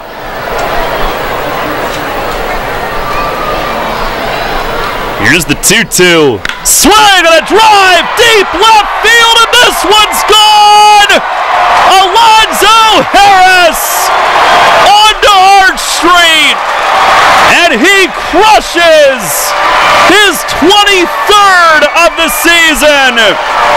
And the Revs lead it 13-7. Here in the bottom of the 7th inning, 7 runs in the inning. They have batted around, and on the night that he's named the team MVP, he takes another swing toward possibly being the league MVP. 13-7 here in the bottom of the 7th. Hold on to your hats. What a response from the Revs. Another enormous inning, and it comes in a huge spot. Here's Jared Mitchell, who started the whole thing, and he takes a ball outside. Mitchell started the whole thing with a hit by pitch against Moscas, who was left in to face him. The 1-0 and a towering drive in deep right. Gindle is back onto the track, and he's got just enough room. made a bid for the first ever back-to-back-to-back home runs in Revs history, but listen to this place. Going nuts as we head to the 8th. The Revs with 7 in the inning. Chase Simpson a grand slam. Alonzo Harris goes back-to-back with him. And the Revs have turned this game around and have taken control. They lead it 13-7 as we head to the 8th. Hear that? It's the sound of summer. Sound nice? Call Kona Ice. We do it all. Schools, sporting events, parties, both corporate and birthday. You name it, we'll be there. We bring the party to you. If you need a little bit of fun in your life, we're the shaved ice truck for you. Oh, and we fundraise too. This summer, cool down with Kona Ice. Give us a call at 1-800-KONA-ICE or visit us online at www.kona-ice.com. Kona Ice. Flavor our world. Runners know the challenge. It's not the uncompromising weather. It's not the pounding repetition. It's not knowing how to dig deep as you start the climb of that last hill. For runners, the challenge is the discipline to keep running. Flying feet. Casual runners, amateur runners, hardcore runners, no matter what level runner you are, Flying Feet Sports Shoes is with you every step of the way. Flying Feet has become the leader in athletic footwear and properly fitting the feet of runners throughout Central PA. Flying Feet has become the leader in athletic footwear, properly fitting the feet of runners throughout Central PA. And that holds true whether you're training or racing on roads, tracks, or trails. For those searching for that discipline, Flying Feet provides the latest shoe innovations, the accessories and equipment, and the inspiration to keep on running. Greg Baum and his staff have the knowledge and the true understanding of what running is all about. As one local runner put it, Flying Feet is family, and all runners are welcome. Flying Feet. Flying Feet Sports Shoes, 1511 Melrose Avenue, York, just off exit 18 of I-83. This is Hall of Famer Jim Palmer. You're listening to York Revolution Baseball on Sports Radio 1350 WOYK. First in York, first in sports.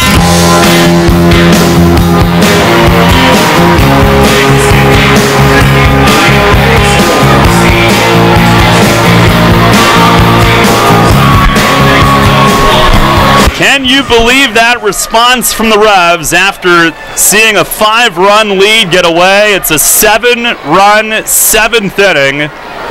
And they not only lead it, they lead it big as we go to the 8th, 13-7.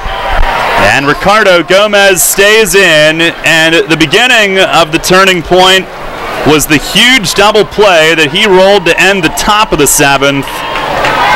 He stays on. He got it on 2 pitches. Nate Coronado leading off, looks at strike 1. Chase Simpson a grand slam. They had tied it on a pass ball, took the lead on a misplay. The 0-1, and a swing and a miss. A slider from Gomez. Simpson the grand slam cemented a 5-run lead. And Alonzo Harris following, going back-to-back, made it 6. The 0-2, and it missed outside. A 7-run, 7th inning. And the Revs, who have become one of the league's great big-inning teams this season, what a time for it. The 1-2, and it's tapped foul behind the plate. That is their 7th inning of 7 runs or more this season. I smell some more digging in the research department. The pitch, and a swing and a miss. Foul tip squeezed. A high slider strikes him out. 1 down here in the 8th.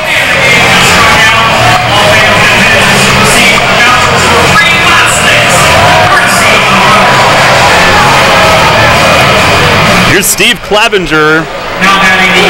The Revs now 5 outs away.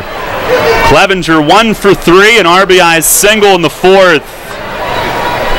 And the pitch, it's just outside.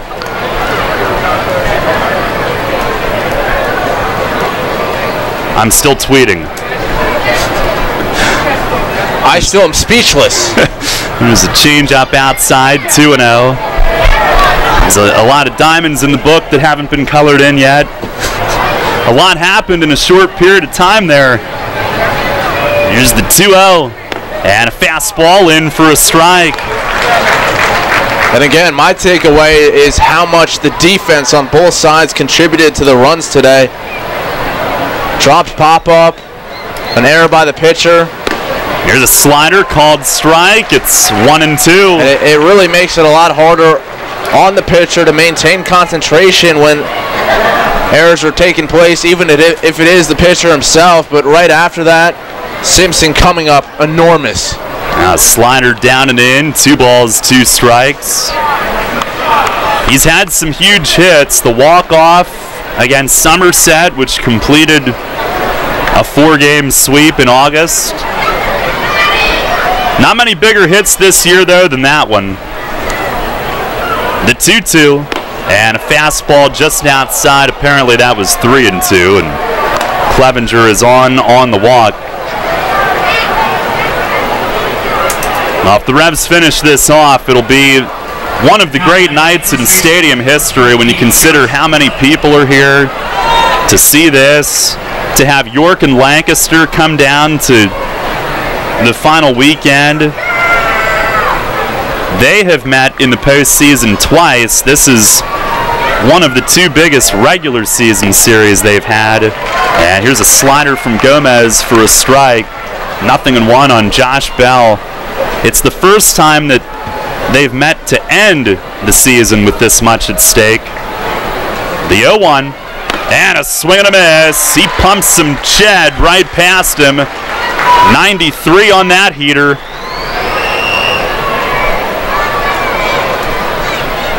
No balls, 2 strikes. And Gomez the pitch. Swing and a foul tip off Tejeda's glove and back. Back to the home run from Harris, his 23rd. That ties the 4th most in the season in Revs history. It's the most since Chad Tracy hit 23 3 years ago. Andres Perez also did it 2 years before that. Another 0-2, and a missed tying away. Gomez sitting at 93.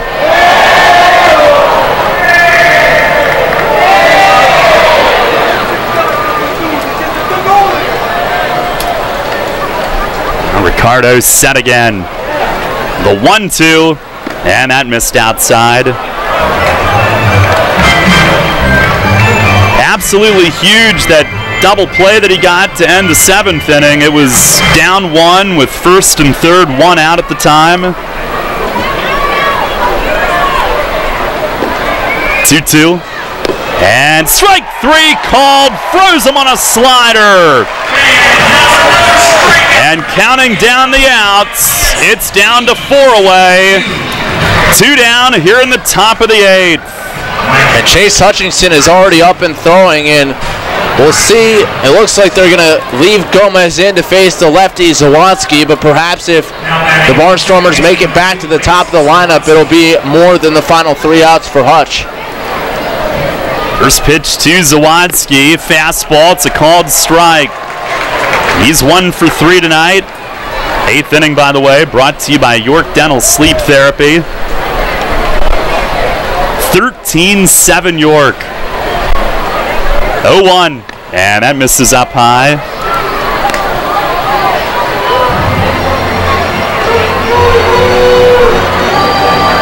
Revs are trying to make it back-to-back trips to the playoffs for the first time since 3 straight to begin the decade. The 1-1 and a slider low. They're going for their first second-half title since 2012. The last 2 berths have been accomplished by early July. Now the 2-1. Swing and a miss. Fastball. Zawadzki was stepping out on it, swung through it. Gomez trying to finish off the top of the 8th.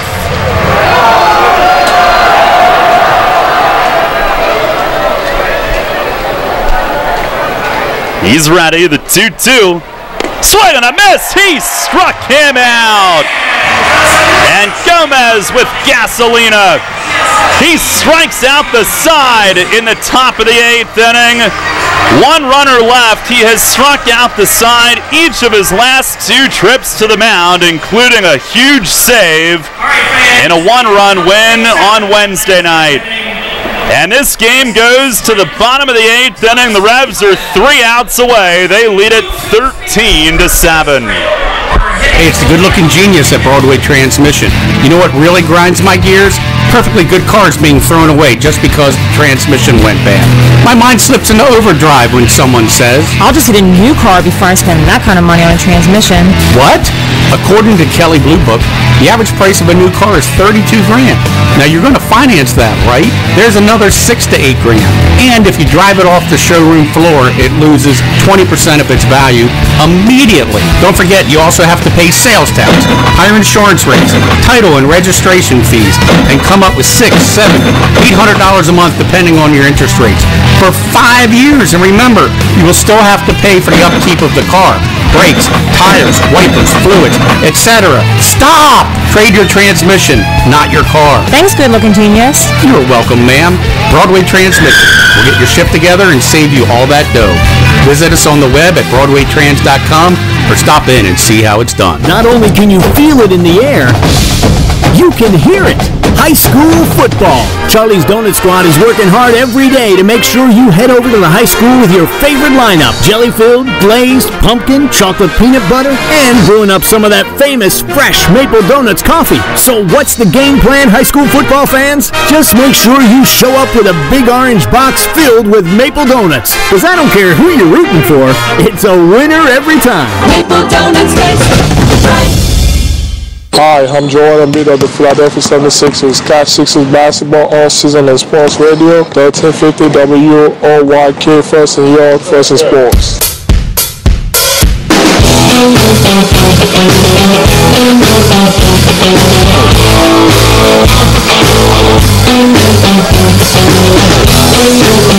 Head to the bottom of the 8th inning, and the Revs with a 13-7 lead. They are 3 outs away. Lefty John Anderson is on for Lancaster. Pitching change brought to you by Maple Donuts.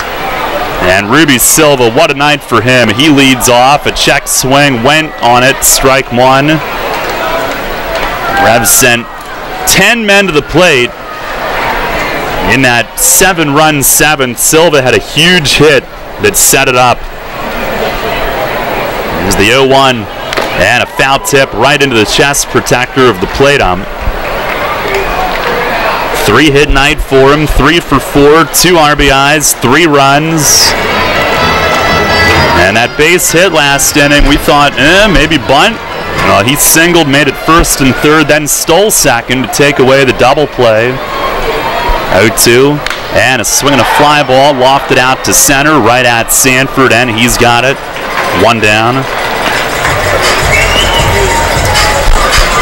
Well, if the Revs finish it off, we'll have an abbreviated post-game. We would like to cover the post-game happenings for tomorrow's pregame if the Revs finish it off, and that'll be taking place, if they do finish it off, during the fireworks here, which will be going on for quite some time. Here's Talvin Nash, who takes a strike. They have a double fireworks show tonight. And they might have to wait just a little bit. I sense that there might be some players that want to hang on the field for a little bit. Yeah. Certainly deserve to after this effort. Here's the 0-1, and that's up high. Nash lays off. Boy, what a night. This place is just boiling over with excitement. One Revs fan texted me and said, "What a time to be alive." Can't argue with that. Yeah. Here's a line drive, broken bat, base hit toward the line in left field. Amaral over to glove it. Nash will stop with a single. Splinters fly, but he's got his second hit of the night. And the Revs with a 15-hit attack. And he's a 1-out base runner. By the way, because we'll have, well, not because, but with the abbreviated postgame, we will get you to one of the huge college games this weekend even sooner. Louisville and Clemson. Here's Tejeda, who is 0 for 2 with 2 walks. They intentionally walked him to get to Verona last inning, and he hit the pop-up that was misplayed that gave York the lead. First pitch, he swings, lines it to center, right at Sanford, though, and that's out number 2. Hutchinson getting ready for the 9th. Earlier today, named the team pitcher of the year. Now batting for the Revolution, your designated hitter, number 20, Luis Cruz. Here's Luis Cruz, who pinch ran for Verona after Dyrone pulled up lame. Cruz into the DH spot will have his first at bat of the night. What a big reason that the Revs are here. Luis Cruz giving them such a formidable catching duo. As Anderson misses low, 1 ball and no strikes. 13 runs, 15 hits, and leading big despite 4 errors tonight. Lancaster 7 runs, 9 hits, 2 errors. Pitch, and it's a little bit high. Cruz at 272, 5 home runs, 28 knocked in.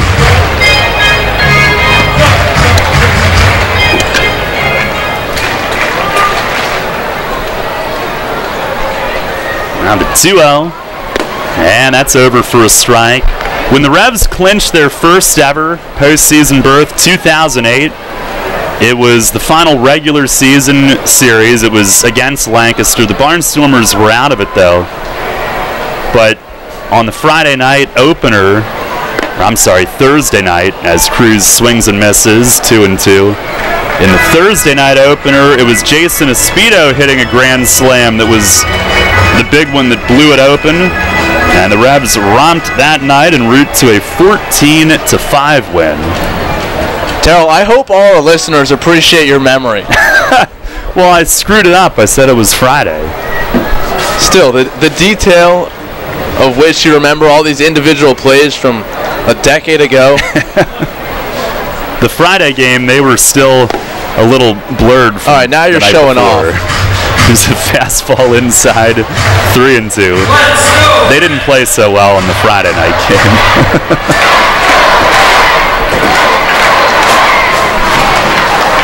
Full count, 2 outs. Nash will start to go, and a swing and a miss. A slider down low to end the 8th.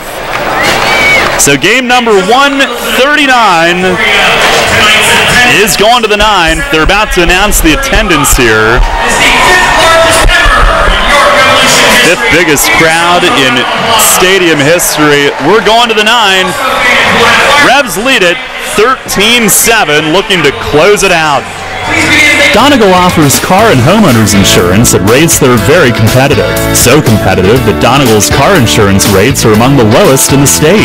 And if you insure your car and home with Donegal, Donegal will take up to an additional 10% off their already low rates. Donegal, a better value. Contact Coatman Kunkel Insurance at 717-854-0300 or stop in at 3217 East Market Street, York. Locally owned and operated by Pam and Rudy Kochman. Coatman Kunkel Insurance. It's going to be another epic year in high school football, and Sports Radio 1350 is ready for kickoff. Tune in every Friday night this fall for the high school football game of the week, presented by Wellspan Sports Medicine. Plus, go to WOYK1350.com for a full breakdown of the teams and the players of the 2017 York Adams League. The high school football game of the week, presented by Wellspan Sports Medicine. Catch the action every Friday night on Sports Radio 1350, online at WOYK1350.com, or download the WOYK mobile app. Stand up against domestic and gender violence by joining YWCA York on Friday, October 6th at 6:30 p.m. for Walk a Mile in Her Shoes, where men and teams of men walk in women's high heels to raise money in support of YWCA's Access York and Victim Assistance Center. Women are invited to join the cause and raise funds as sister walkers. To register, log on to ywcayork.org or donate by texting the word HEELS to 50155. YWCA York is dedicated to eliminating racism, empowering women, strengthening families, and promoting peace, justice, freedom, and dignity for all. Hi, this is Dan Patrick. Join me weekday mornings at 9 on Sports Radio 1350 WOYK.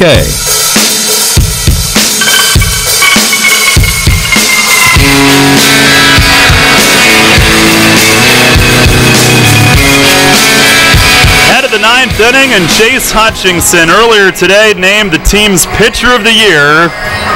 He will look to close this baby out. 13-7 York.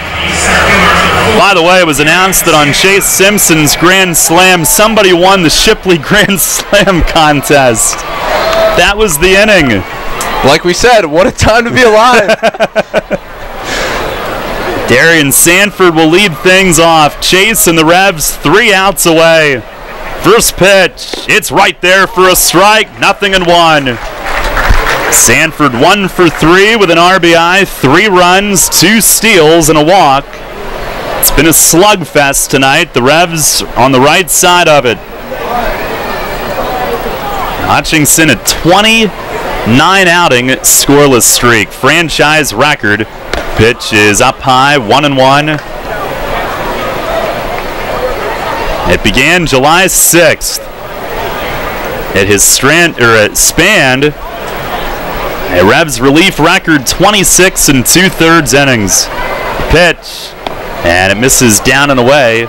The overall team record 27 2/3 innings by a starter, Sean Hill, back in 2012.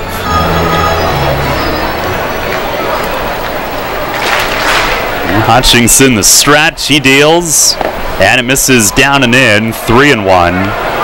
I'm sure he's a bit amped up. How can you not be?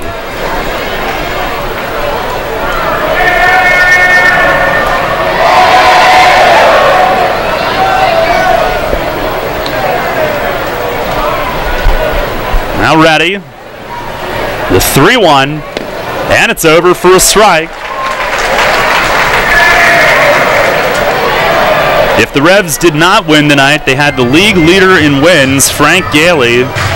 Tomorrow, he'll obviously make the start. And unfortunately for Gailey, he's going to miss out on the celebration today, being inducted into the Westchester Athletics Hall of Fame.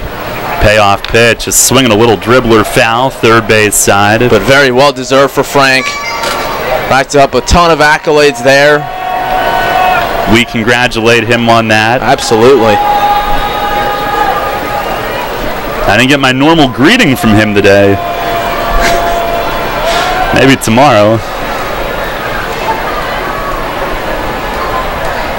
Now Hutch ready again. Another payoff pitch. Right there, strike 3.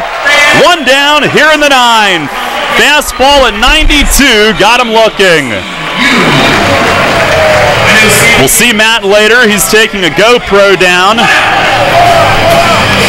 Last 4 outs for the Revs have come on strikeouts.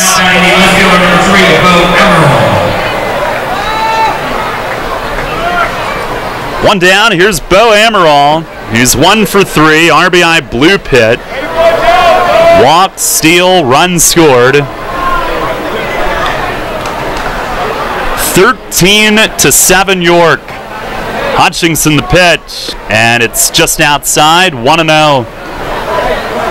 Revs a 5-0 lead early. Lancaster took the lead in the 7th. They had tied it by the 5th. Took a 1-run lead in the 7th. The Revs a 7-run 7th. Here's the 1-0. And a swing and a miss. Fastball. A 7-run inning highlighted by Chase Simpson's grand slam.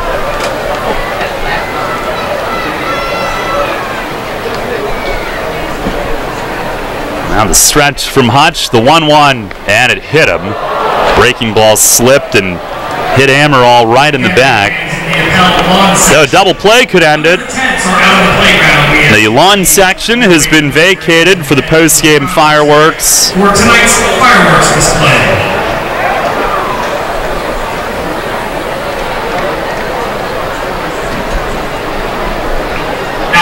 Folks make their way around to the seating bowl portions of the stadium. Full house tonight. Trayvon Robinson, the hitter. Pinch ran for Garner in the 7th. Switch hitter bats right. First pitch is over for a strike. Double play could do it. Revs lead at 13-7 here in the 9th.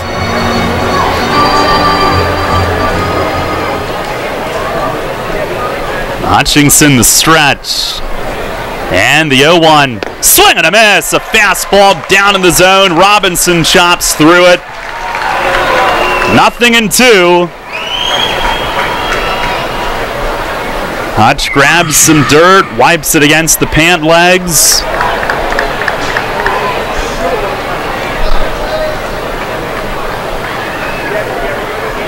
Now ready. And the 0-2 pitch. Swing and a miss. He struck him out. On a fastball away, and the Revs are an out away from kicking off an epic celebration here. 2 down in the top of the 9th inning.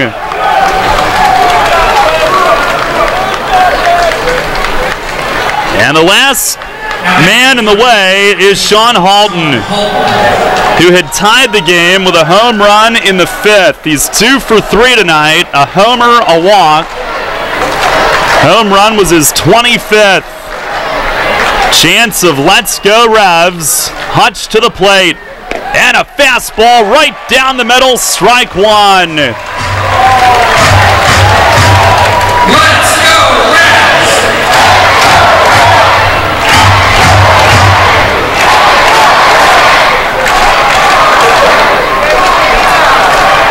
13-7 the lead, the stretch.